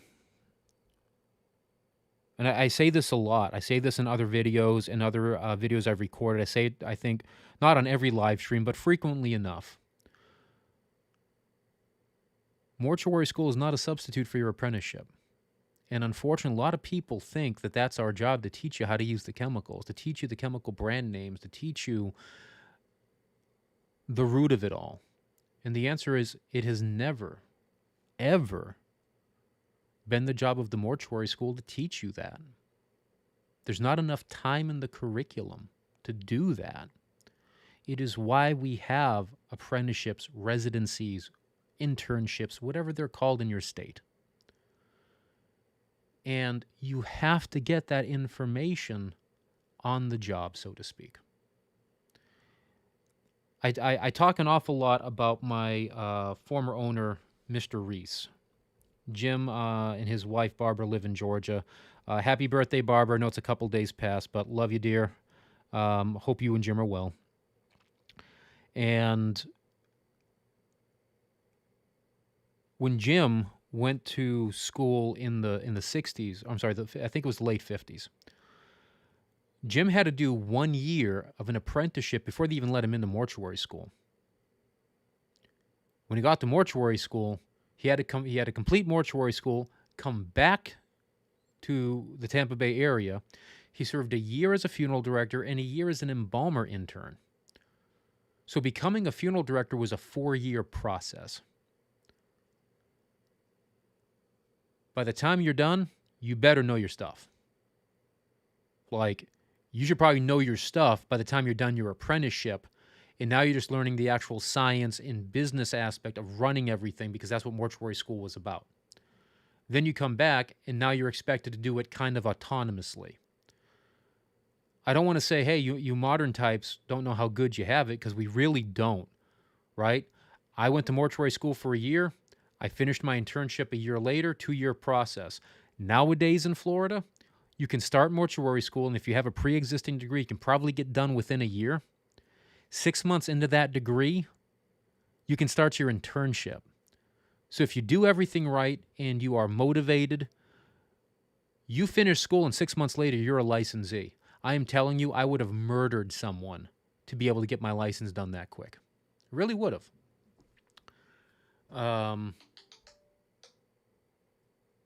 A lot of things have changed. A lot of things have changed. And this is not this isn't an excuse. This is a reason why we can't build all of these things that everyone wants into the curriculum. There are other ways we might be able to accommodate that through maybe guest speakers, things like I do here on the channel. That's why I think it's such a great idea. It's like, why didn't I think of this? How about I just get all the products together and I talk about it? Like, I feel like a dunce when I realize something so obvious. That's what I should be doing.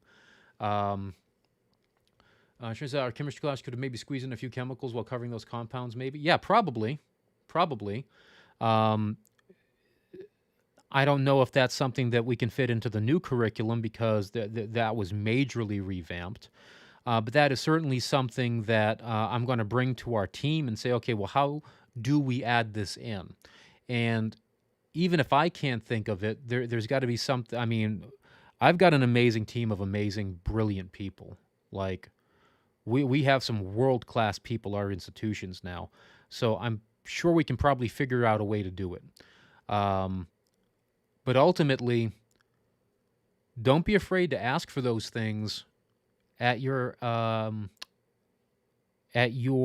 state institute or your state associations. Nothing says that the Independent Funeral Directors of Florida, the Texas Funeral Directors Association, or the Oklahoma Funeral Directors Association can't invite one of the chemical reps to come on and put on a presentation of the different chemicals in their brand. I always tell you folks, you need to be active in your associations, get to know people, get the network, talk to people. That's one of the wonderful things about who we are, is we like to talk about how we like to do things, what our techniques are, stuff like that. So don't be afraid to ask questions of people around you. Let's jump over here.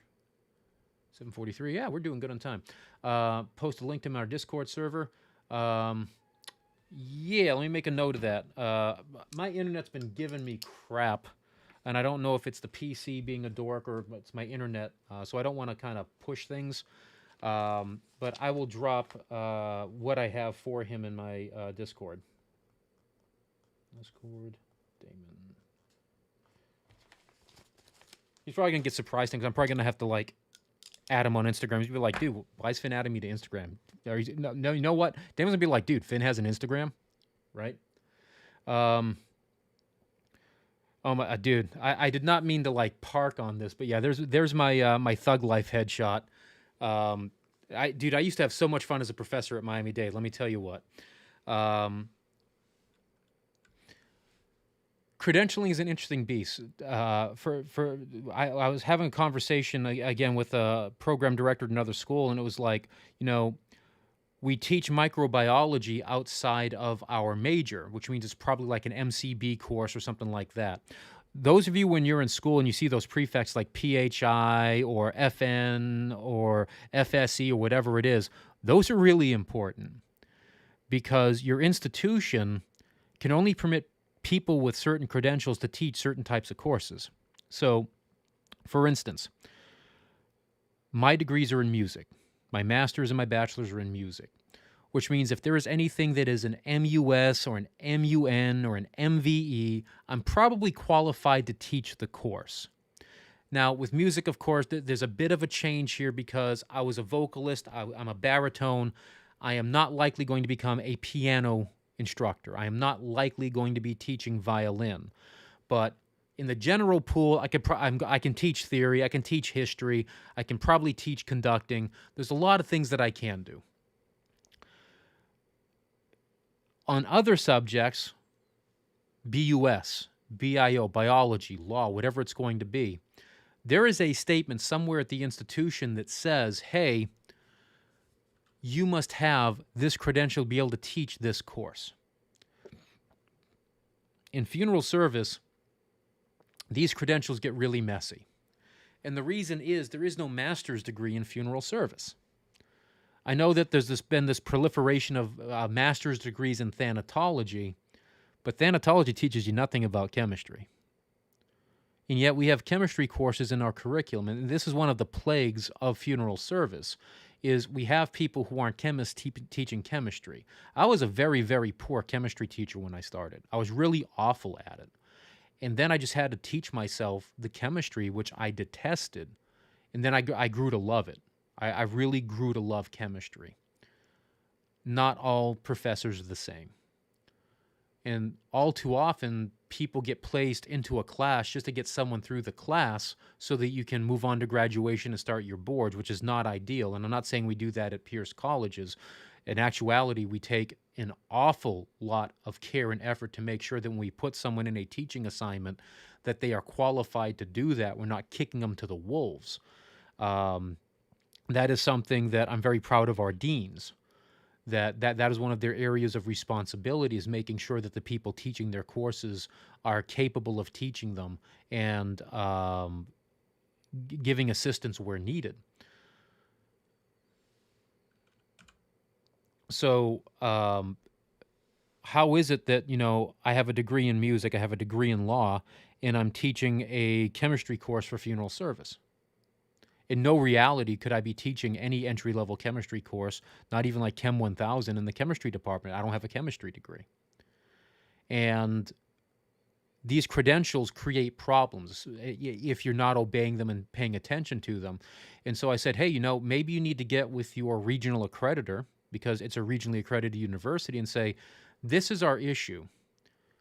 This subject, microbiology, is assessed on our pre-licensure exam.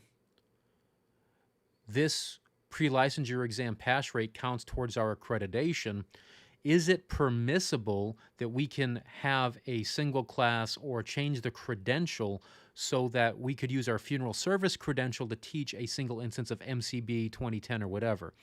And the truth is, I don't know if it is or isn't, but that's the accreditor's decision to say yes or no. And if they come in and say, why do you have a guy with a music degree teaching this this microbiology course? The response is, well, first, this is the credential that we have, and this single instance of this course is intended for funeral service licensure, and this is how we make sure that the information is presented with enough of a emphasis that it's going to meet the professional requirements for that program. Not going to say it's going to work. I'm just saying that it's better than just going, I don't know. Oh, they teach in funeral services. Yo, explain a good reason.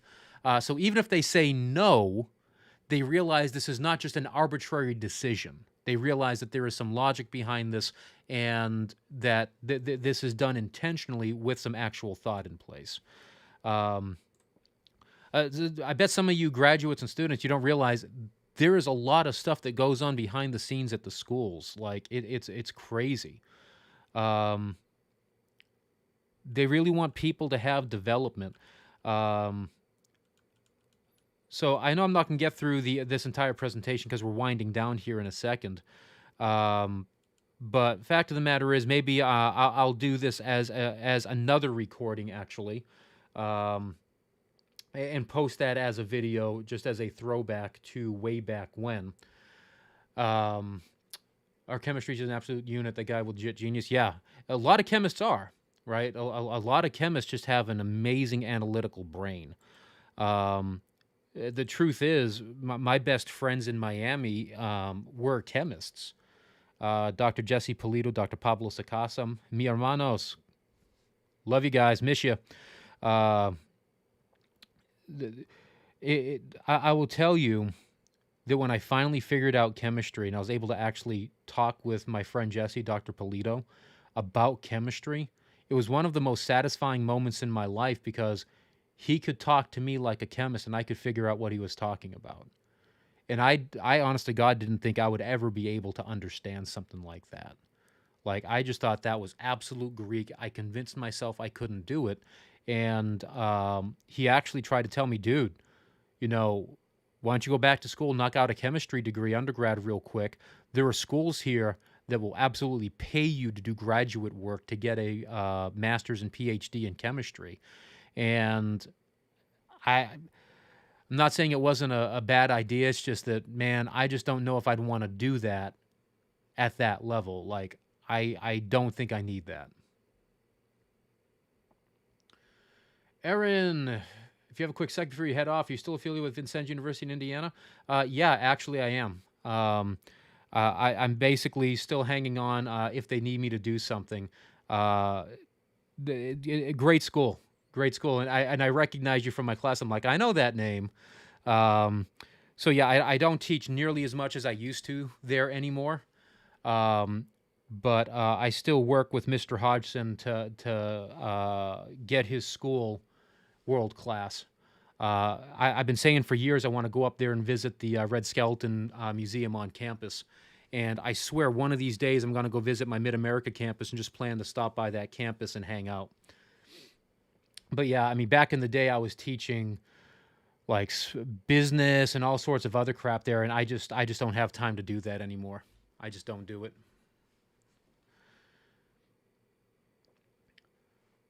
So let's see. Chad, I'll tell you what, man. This was a good night. Like, I had 16 people coming on. That's about maybe 6 to 8 more than I usually get. So hey, all of y'all who came out and hung out, I appreciate it. Um, I still got some time. Y'all got some questions. You know what? Um, Give me just a second. Let's see if you know what. That's not what I'm looking for.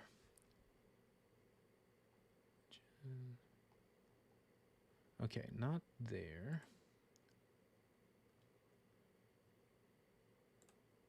Work with me. Give me just a second. I promise this will be worth your while if I have this stuff on here. Thought this was. Here we go. All right. There we go. That would have been in embalming, I think. I took all the templates out. All right. Quick change of plans.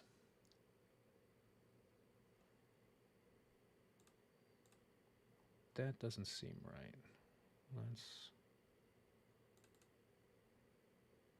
I'm in the wrong stupid. I'm an idiot. Hold the phone. I'm an idiot. I know that's a shocker for a lot of you. Dude, where the heck did I hide this thing?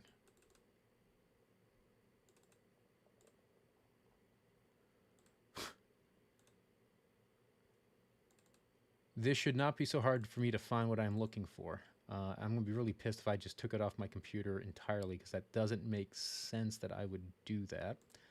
But apparently I did. Yeah, apparently I did. All right. Back to the internet.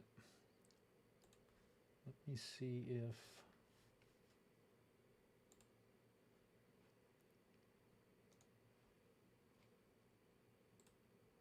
New window.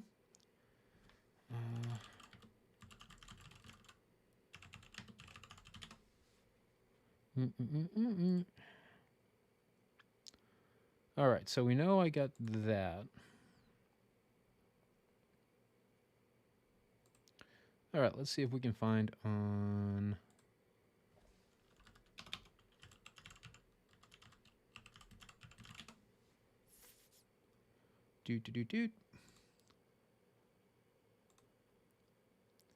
So I used to have all the pictures of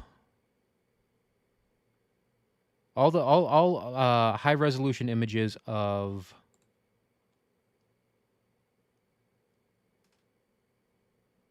the Dodge products. and I don't know why. Well, I know why it's not on my computer, because I wiped it just to wipe it. Let me...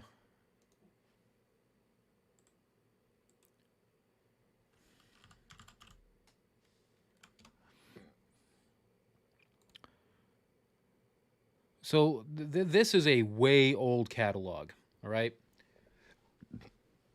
So what I'm going to do, and we're going to blow this up, and for those of you who use other products, don't show any hate. This is just one that I know that I can talk about all of these. So first up, we have Chromatech. Now, if you are familiar with the Dodge products, you probably know all about these. If you don't, Chromatech is about 21.5 index. So it is right smack dab in that medium general purpose use category. So if you have a standard case, nothing really complicated, Chromatech might be a good chemical for you. Now, I am not endorsing this product by any stretch of the imagination. In fact, I am telling you that I am least likely to use Chromatech on any cases, because at some point formulation changed and the dye generally is blotchy. All right. So from a professional standpoint, I am not likely to pick this off the shelf as a go-to anymore. But when I first started, I am telling you that Chromatech Pink was my go-to chemical for Caucasians. 100%. It was such a great chemical. So when we look at the descriptions, provides medium firming, with plasdoform patented embalming breakthrough, contains its own humectant. So we can infer if it's medium firming, medium index, has a humectant. This is a good medium purpose chemical. And realistically, it is now, okay, Chromatech Pink, Chromatech Tan versus Chromatech. How would we use these? Well, these are different dye blends. And this is where you want to go to your chemical rep for that company and say, okay, what dyes work best with what skin tones? And I used Chromatech Pink back in the day on Caucasians. Wasn't bad.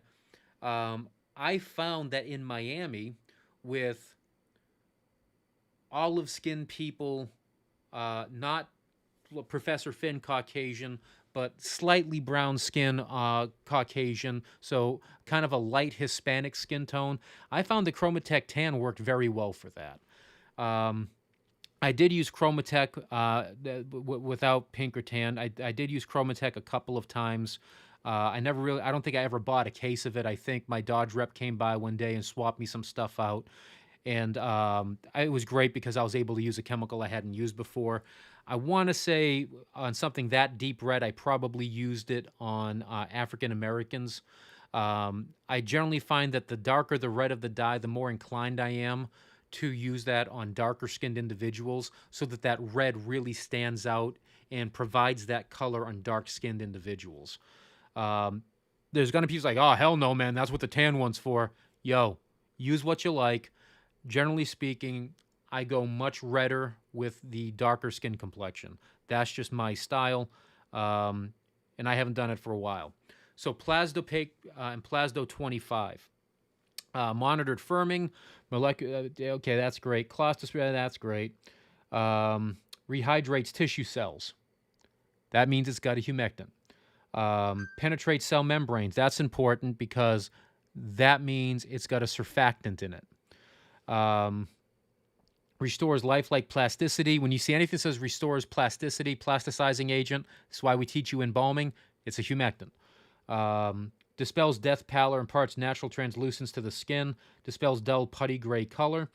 That's a fancy way of basically saying that the active dye is pretty strong, and it will have a tendency not to turn the skin gray because the dye is counterstaining while it's in there. Water-soluble formula, probably that means it's a vegetable glycerin or a silicone base.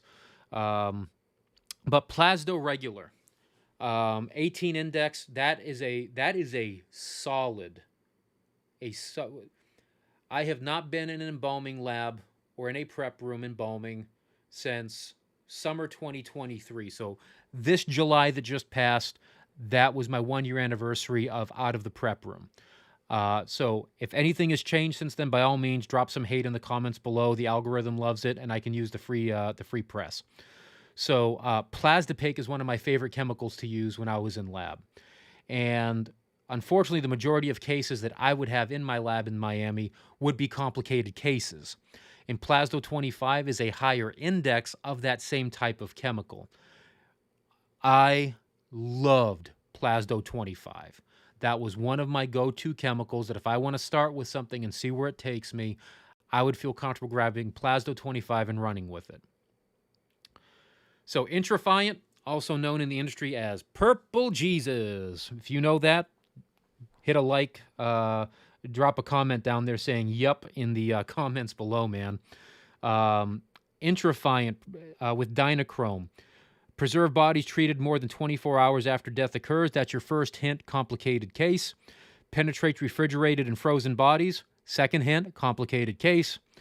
Bonds lifelike non-fading blood go color to tissue proteins, i.e. dye takes no prisoners. Don't spill this on yourself. This is cute. Simplifies treatment of difficult senile and institutional cases, i.e. crap proteins and the muscles that are breaking down. And you need to try to salvage and save what's left. Embalms bodies with subnormal albumin and high protein content.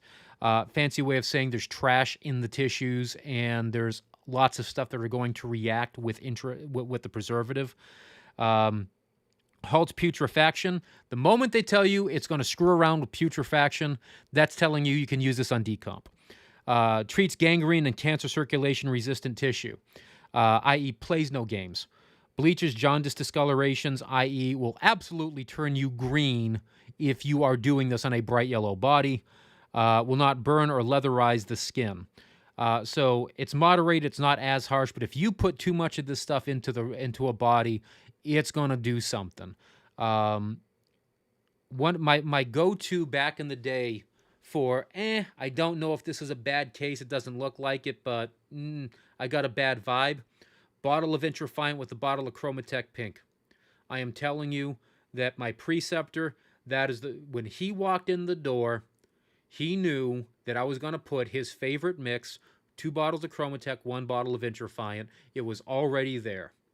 And after he knew that I knew that that was his mix, he would come in and it was pre-mixed in the machine. If he wanted to kick it up a notch, he would go ahead and put another bottle or half a bottle or some fraction of Intrafiant in there. Did I know anything of what the hell that was going on? No. I just knew that my preceptor Pete, this was his mix, and he quite literally would not do anything else. But Intrafiant with dinochrome is probably one of the most popular go-to for complicated cases, chemicals in any catalog out there. Now, Intrafiant old-time color, OTC, it's a much more purple color. It's the same chemical without the active red dye. So if you needed to up the index of something, say you had all you had was plasdapaque, okay, the 18 index version, and you needed to juice that up by adding some more oomph to it, but you didn't want all the extra dye that you have with the dinochrome. That's why you would grab old-time color, 30 index, and pour a bottle or 2 in that. And what you would be doing is raising the index of your solution and adding a hell of a lot more punch to it. I don't think that's in this catalog. So here we have to use the language in the textbook, the embalming textbook. This is a binary embalming chemical. It comes in 2 parts. You have John Defiant Basic and you have John Defiant Control. So these would need to be used in tandem, and this is specifically for jaundice, as the name would imply. So here's the thing I think a lot of students, newbies, get wrong about jaundice. Jaundice chemicals like these are intended for light jaundice cases. One thing that you will see in the 6th edition book a lot more than you see in the 5th edition, is the clarification that jaundice-based chemicals are intended for very, very light, very, very moderate cases of jaundice. So John Defiant Basic is essentially a flush. What you are doing is flushing the body of biological material. It is, by definition, probably a pre-injection cleaner. Okay. I don't. Does it say it has any index? 19.5. Okay. So I take that back. Apologies. I take that back. John Defiant Control is the flush, right? So, Professor Finn, that thing is dark, dark red. What is it doing? It's counterstaining. So, you're injecting this. You're having the active dye get in there. The pre-injection is going to show where this thing is distributing. And rule of thumb, pre-injections without preservatives, they tend to flow into lots of good places if you're doing it right. Just saying. So you are establishing the dye reaction very early on so that when you put in the 19.5 stuff, if it does start turning green, it is going to be masked. Okay? It says reduces yellow staining in most cases, achieves total clearance in many jaundiced instances. Absolutely would like to see you try to do that with someone that is lemon yellow. That is impossible. It will not happen. But very mild cases of jaundice, there is the potential that you can flush it. Requires no special techniques beyond ordinary pre-embalming treatments. What you will see in the embalming book 6th edition is that these binary treatments are largely ineffectual. Now, why is that? You know, what would be the mentality saying, hey, you know, people really don't use these anymore? Well, jaundice is a complicated condition, right? And in complicated cases, the general rule is you don't use pre-embalming or pre-injection at all because of the complications that may arise from blockages or collapsed circulatory system. All right? And if you are putting in something with no preservative value and it starts to swell, you're already ahead of the pucker factor, like you're screwed. The other options and the more popular options are these 12 index, 10 index solo chemicals with a little preservative value, but again, they look like a chocolate milkshake. Like they're very, very heavy because they counterstain. Now, there's a group on Facebook that every so often pops up, and I got to be honest, I'm not really on Facebook frequently at all. I don't even get notifications when my messenger goes off. It's just I'm for the most part stay away from social media. And I forget what the name of the group is. It's like Ask a Funeral Director or Funeral Questions Answered or something like that. And someone asked about the using milk to clear jaundice. I will be honest, I have never attempted that. Without attempting it, I will simply state that I call bullshit immediately. It makes no sense to me. The reason for this is, one, again, it is a pre-injection and it has no preservative value. Milk has lactic acid, and what causes a green reaction is an acidic environment which oxidizes the bilirubin to biliverdin. Lastly, for the love of God, milk has proteins in it, which means your preservative is going to react with your milk. So why would you put something that you know is going to react with your preservative and take away from the preservative qualities of this? Now, you don't have to believe me, okay? You really don't. And I suggest you don't. There are far more qualified people out there with degrees in chemistry and understand the mechanics behind all of this. But what I will tell you is one of my peers, one of the people I love to death, and I'm always excited when I can hang out with them. And, shout out real quick to Big Kenny over there in Massachusetts, and my boy Dan Shea at 4Cs. Dan actually responded to that. And Dan's a smart guy. Dan basically said what I just told you. Milk has protein in it, and you're reducing the effectiveness of your preservative. So if you don't believe me, maybe you want to listen to Dan, because Dan's a much cooler guy than I am. I would not use milk to clear jaundice.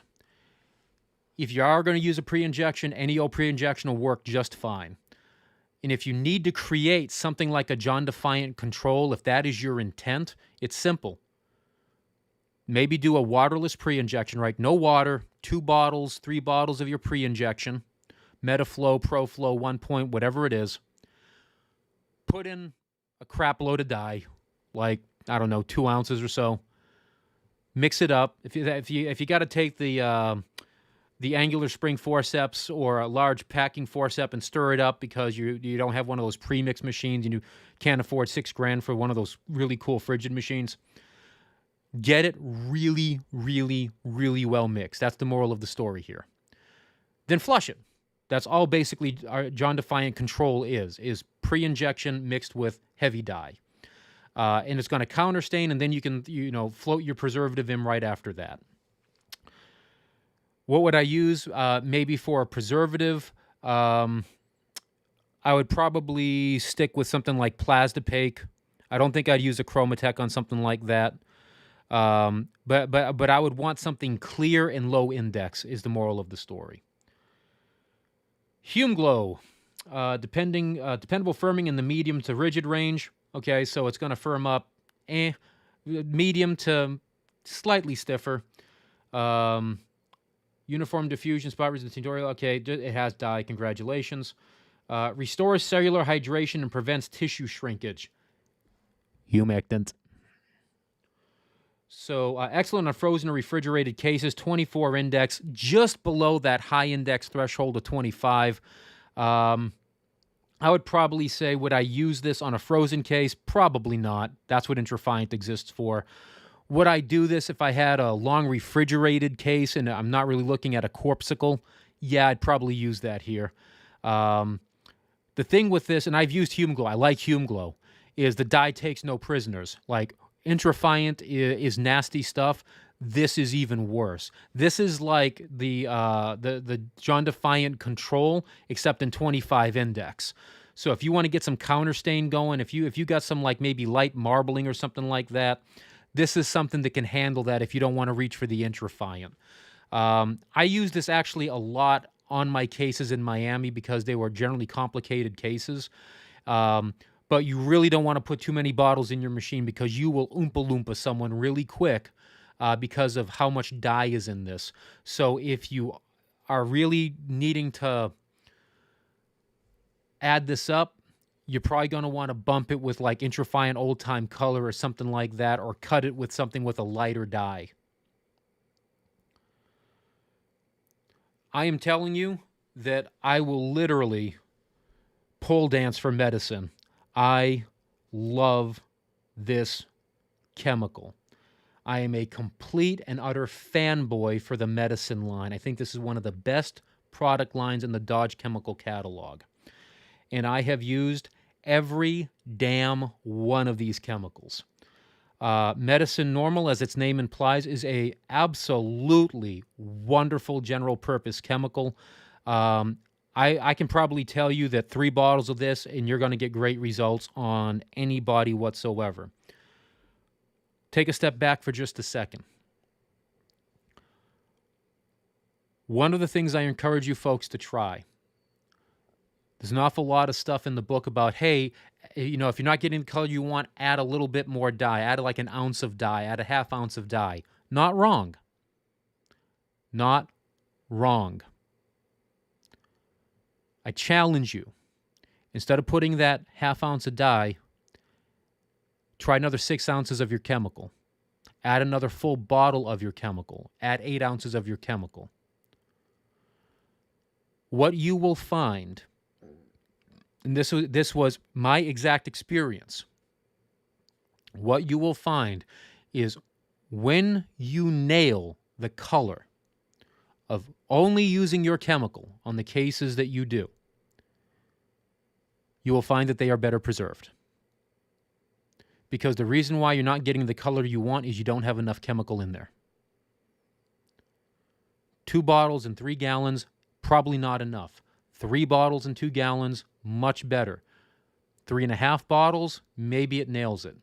And sometimes that's a lot of bottles if the dye is pretty light. Like, don't take me wrong. This is why you want to compute the math and see where you're going with stuff without just putting 6 bottles in your tank. I want to be very clear about that. But I think the number one complaint that I would have with embalmers, generally speaking, not just the old school types, generally speaking, if you're adding dye every single time, don't just add the dye, add a little bit more of your chemical. Start in half bottle increments. And you may be surprised what type of results you will get by just doing that. Of the medicine line, the one I used least was medicine accelerated. I have used it. It is still a good chemical. I used medicine firming fairly regularly. And medicine 35 was absolutely one of my go-to chemicals in the prep room. If it was a case that was, dumpster fire level but didn't have any decomp or anything like that, chances are pretty damn good I am reaching for medicine 35. If it's a long, we'll see another chemical coming up. I'll address that when I get there. But I think as a product line, and you want to get kind of one chemical that works for everyone and then maybe tint it to how you need it for different skin tones, I think medicine and medicine 35 are just 2 very fine products. And that's not to take away from Plasdo or Plasdo 25. Again, great products. Great products. I just really, really like this line and the color I got using this line of products. Permaglow. I used Permaglow. Permaglow is basically, I don't want to say a substitute for medicine, but I basically treat it exactly like that. If I just wanted to use something different instead of medicine because I'm such a fanboy, I'd grab Permaglow. Works great. The Permaglow 35 works great on complicated cases, absolutely. It just comes down to preference. Honest to God, it comes down to preference. One of the things about Permaglow versus medicine is you'll see it has intrafire, and that is one of the active ingredients, I believe, in intrafiant. So if you need something with a bit more kick-ass, get it to penetrate, this is probably the chemical you want to use on that.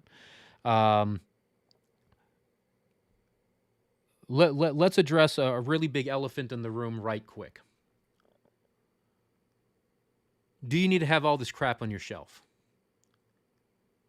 Nope. Nope. Should you have a variety? Yep. Fairly good mix would be maybe keep a box of intrafiant somewhere in the room in case you need it. And then maybe on your shelf you have medicine 20. And for the higher kick-ass version, maybe use Permaglow, or maybe you do Plasdo 25. Have a couple of different products there. But you don't have to have the entire palette. Chemical company will absolutely tell you, yeah, have everything, because who knows what you're going to get. I am telling you, this is why you buy bulk dye, so that you tint things in colors that you need. But find the chemicals you like. Don't be afraid to play with chemical. The second thing, I am telling you as a former lab instructor, teaching labs all the time gets exhausting. It really does. You might say, well, try working in the prep room all day. Listen, jackass, I have, okay? Each one is challenging on its own side. In the prep room, you are dealing with just the constant back-to-back embalmings nonstop. Training students, you are dealing with people learning, and if you're running 2 or 3 tables, multiply the fun factor by 3. Let's not see whose straw is microscopically shorter, okay? Each one has its disadvantage, as much fun as it is to do it.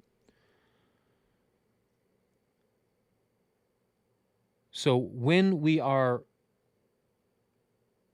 people come to us and say, hey,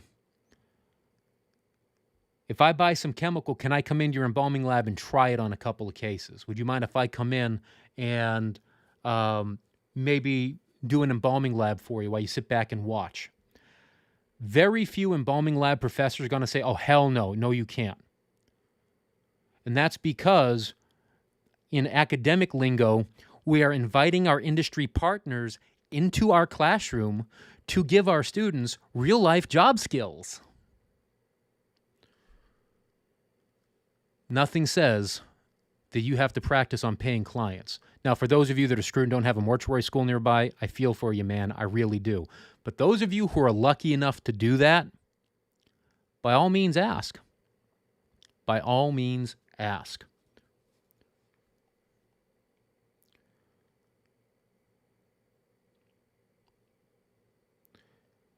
I have used Permaglow Light Skin. LS stands for light skin. The brunette typically goes with darker skinned individuals, if I recall. I am telling you that you will find what chemicals you like with what skin tones. That's just the way it is. So Metaflow is a pre-injection, co-injection. It's a capillary wash. Permaflow is the same exact thing.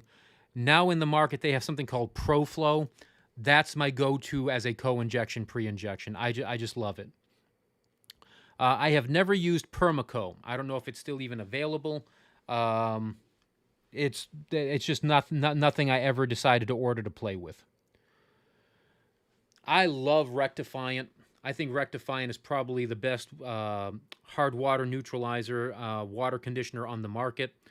I've also used water conditioner. I love some Pierce products, but y'all need to work on like some fancy names for your stuff, because water conditioner, it doesn't grab you at the door. Just saying.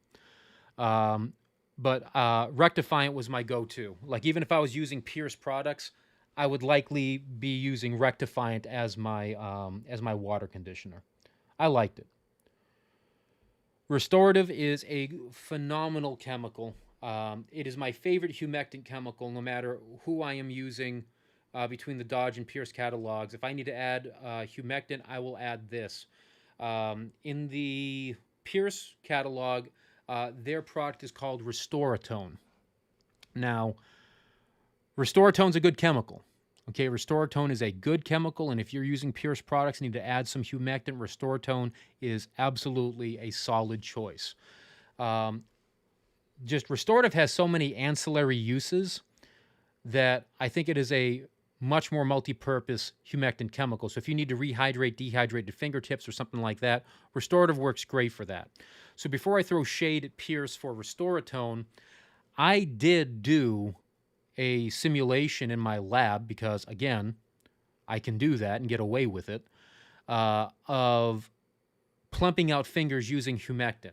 And restorative works great for that. Restoratone did not. It had very little, if any, effect whatsoever. Could have been the bad case, but I did it 3 times over 3 other cases and had equal results each time. Good results with restorative, poor results with Restoratone. So I simply can't use it for that purpose. So what's the issue? If I have a limited amount of shelf space and this does extra things, that's what I'm going to keep on my shelf. That's just the truth. So I really like restorative. There's lots of uses for restorative. Absolutely phenomenal chemical. It is not a preservative. It is a supplemental chemical. So don't be like, I put like 12 bottles in there and nothing happened and the body rotted. Exactly. So the product worked as intended. Edemaco. Edemaco, a pre-injection, co-injection chemical. As its name implies, you would be using this for your edema cases. This is a co-injection, so you would pour this into your current mixer. You would use this as a pre-injection to pull water out of your body on a cellular edema case. Those of you in school, those of you who just graduated, how can you tell if it is the stuff you can flush easy and take out of the system versus the stuff you can't? Thumb, tissue, push. If it's pitting edema, you can use chemical to reduce that. If it doesn't go anywhere, not saying you're not going to lose some of that using co-injection, but you're not going to lose as much as you really want to. So the moral of the story, if it's pitting edema, you can fix that. Now, this is where you come into differences in embalming philosophy.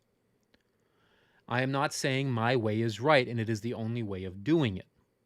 I have used this. I have gotten good results with it. My general philosophy is if I have a choice between using a supplemental chemical or an arterial chemical that adds preservative value to take moisture out of a body, I will 100% of the time, without even thinking about it, grab more arterial chemical. Because I know I am adding more preservative value to the body, that is going to continue my preservative reaction. And if I have that much water in the body, I am really not friggin' worried about it dehydrating at that point. That's just my philosophy. And to this point, I have never really dehydrated a body so bad it was unviewable. Have I dehydrated it to the point it was unviewable? Kinda, sorta. But that was because after I embalmed that body, it sat for like almost 4 weeks in my freezer because the contract that we had with the funeral home that would pick up our indigent cases just didn't have the space for the transfer. So this stuff literally worked forever to pull that moisture out. And by some point, you could literally just see like the skin was wrinkling because I had pulled out so much moisture by that point. So the good news is the product worked as intended. Bad news is you really don't want to put that much in if you're going to have a long time storage. Like, this is why you need to moderate what we do. Professor Finn used to admitted to abusing a body. No, I admitted to the fact that I probably put in too much chemical for what I needed. And I am stating with certainty, this is why you need to review and take considerations to maintain and care for these bodies after embalming. Unfortunately, there are some rules in an educational institution that you might not have to obey in your institution. And one of those rules is I can't leave bodies in open air. When we are done a clinical at my old lab, it's got to go in the fridge because I can't have people taking pictures of it. And there are people that will be going through that teaching lab, either cleaning staff or unlicensed individuals, that I cannot risk that. At your funeral home, you can leave individuals out. You could take extra steps. Ultimately, do I know for certain whether it was my chemical or whether it was just being stuck in storage for 4 weeks?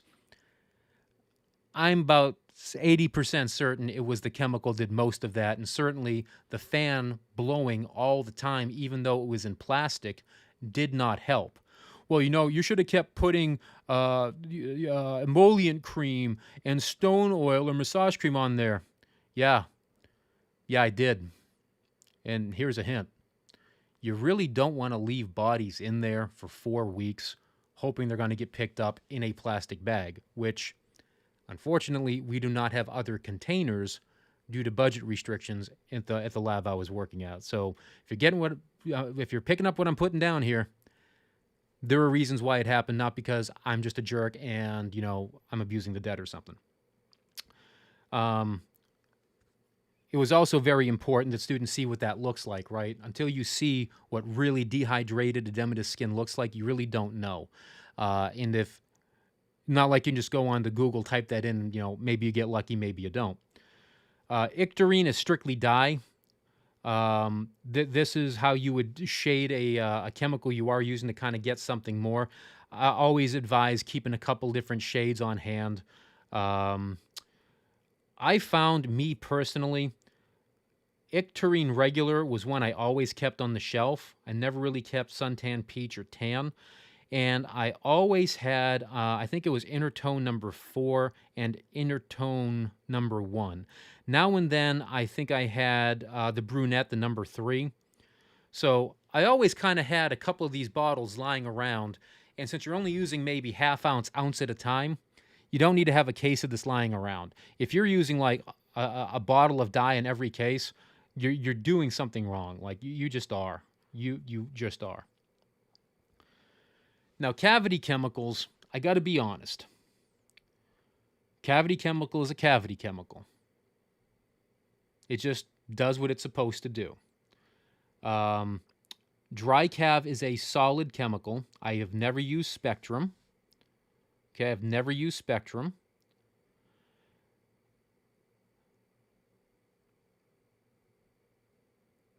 I've used Permafix. I've used Metafix. Cavity embalming is really just a war of attrition. You keep putting crap in until you get as much of the moisture and garbage out and preserved through aspiration. So whether you're using Metafix, Permafix, dry cav, or whatever, it's all going to do the same exact thing. And if you absolutely need to get this crap done, you reach for Permacav 50 or Desico, which is somewhere on the damn page.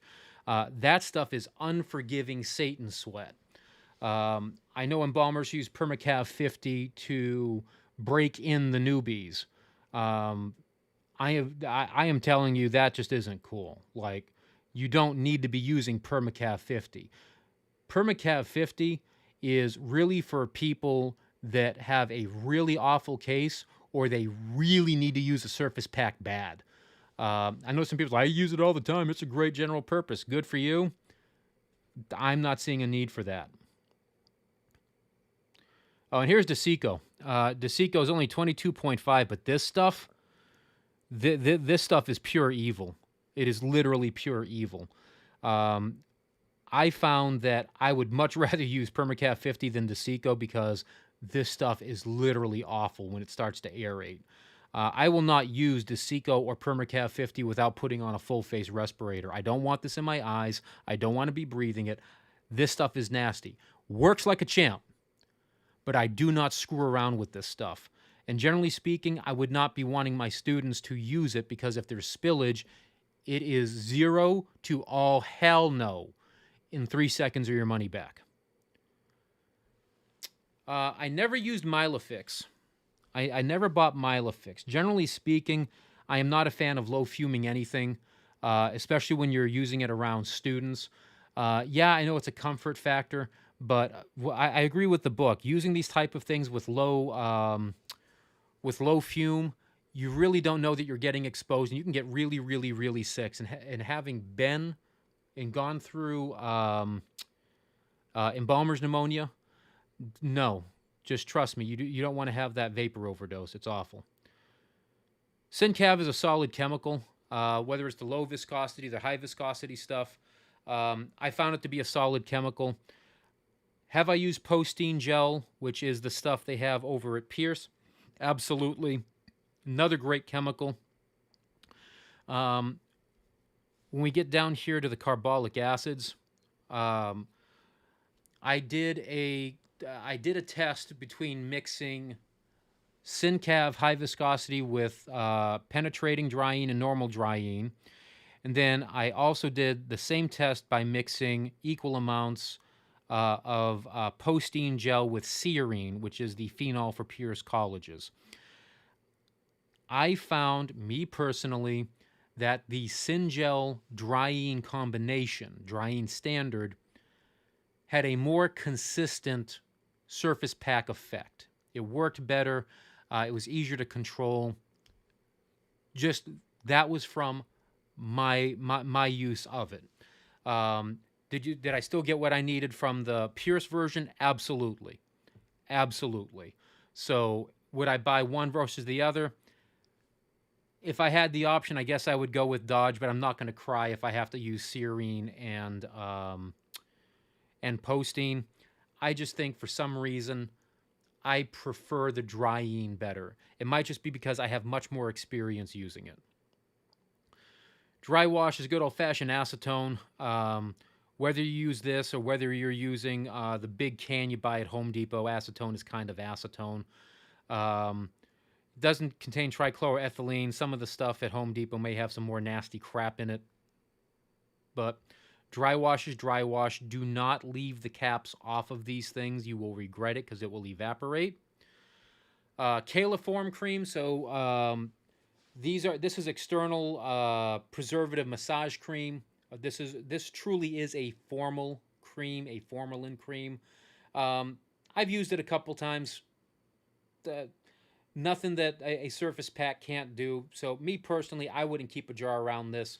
If you use caliform for something and you think it's superior than just doing a surface pack, drop that in the comments because literally I want to know about it. I've never really had someone say, oh yeah, caliform is great, this is what I use it for. It's just like, yeah, it's a product, it exists on the shelf, and it's been there since before my birth. Formaldehyde, me personally, absolutely useless product. Would not buy this from any chemical company because I will march my happy butt into a supermarket and buy myself a big old bottle of blue plain Windex. And does everything that I need. It's far cheaper, and I don't have to pay hazardous shipping to get it. So here in Texas, we got HEBs. It's my excuse to go to HEB and get stuff that I don't need, specifically their Love Dip flavored popcorn. That stuff is pure crack. So I will use literally any excuse to go get popcorn at HEB. Disc spray. I love disc spray. I think disc spray is my favorite disinfectant spray. I use Santa spray over at Pierce. Just something about disc spray that I prefer, and I forget what it's called now. I think it's called disinfectant spray or something like that. My guess is they got smacked around by a copyright because someone has a similar product and proved that it was older than theirs. But I like disc spray, but at the end of the day, it's just a disinfectant spray. I'm not going to get any more extra punches on my Subway card or something for it. I've already kind of talked about drying. Me personally, this is what we used at the funeral home. I prefer to use it. Full disclosure, in Miami, my Dodge rep was an alumnus of the program. I was already familiar with the product. I love the Dodge products. And this is just the one that I use. So if I had a choice, A versus B, I'm going to get it. If I have a choice between getting a milkshake at Culver's or getting a milkshake over at Freddy's Hamburgers, chances are pretty good I'm going to go to Culver's and get it. Would I be disappointed if I went to Freddy's? Absolutely not. It's another damn good milkshake. So this is one of those categories. Pick which one you like. This one's light gold. Serene is basically purple. They're both nasty. Don't spill this crap on you, and away you go. I'm not going to get into the adhesives. Adhesives are kind of adhesives. I really don't know what makes Pore Sealer any different from the comparable product over at Pierce. But really, that's the cavity and embalming fluid lineup. What I'll tell you, folks, is you don't need someone to guide you through this. Once you learn a little bit of the lingo, you'll be able to pick through it. The other thing to kind of know is chemical companies, I don't think, really print crap like that anymore. They're not trying to sound scientific. They recognize that you just need to know really quick, what is this good for and how it should be used, and they tell you exactly that. Fountain National Academy does prep training. Vernie Fountain's been doing this for years. I've never had the opportunity to go there. In my current job set, there's really no need for me to expound company funds or personal funds to do that. I'd rather send my professors to something like that for their education, especially my lab instructors. Like, seriously. So I am not likely to take that, but every person I've ever met who's attended one of Vernie's classes has nothing but great things to say about Vernie. Earlier on, I spoke about a wonderful professor we have on our campus, a professional embalmer by the name of John Hill. He's also started a small company where he talks about restoration. And, I'm really proud of the guy because he gave a workshop at the NFDA. We didn't get the link up. He was there briefly, gave his workshop, and then flew back for work. But there's a lot of really talented people out there. Monica Torres does amazing work.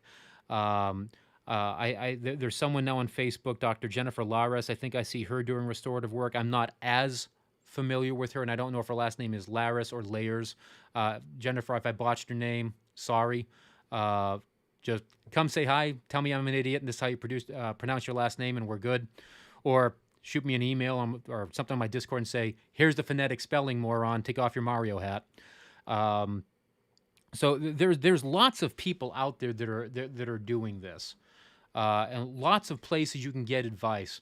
And ultimately, folks, you can always reach back out to your mortuary schools, your alma maters.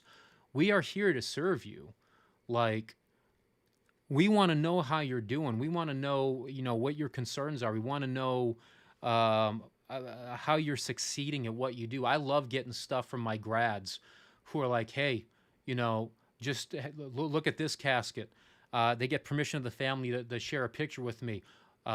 Wanted to send this to you, and I told them I want to send to my professor because your mom looks so wonderful. And I love seeing stuff like that. That people take that type of care in everything. So everyone, it is way after my bedtime here, and this damn Mario hat's getting hot. Let me tell you what, there's no venting in it. So shout out to all of y'all, Aaron, Chandra, Johnny, Starless, Deanna, for coming out, hanging out, chatting this evening.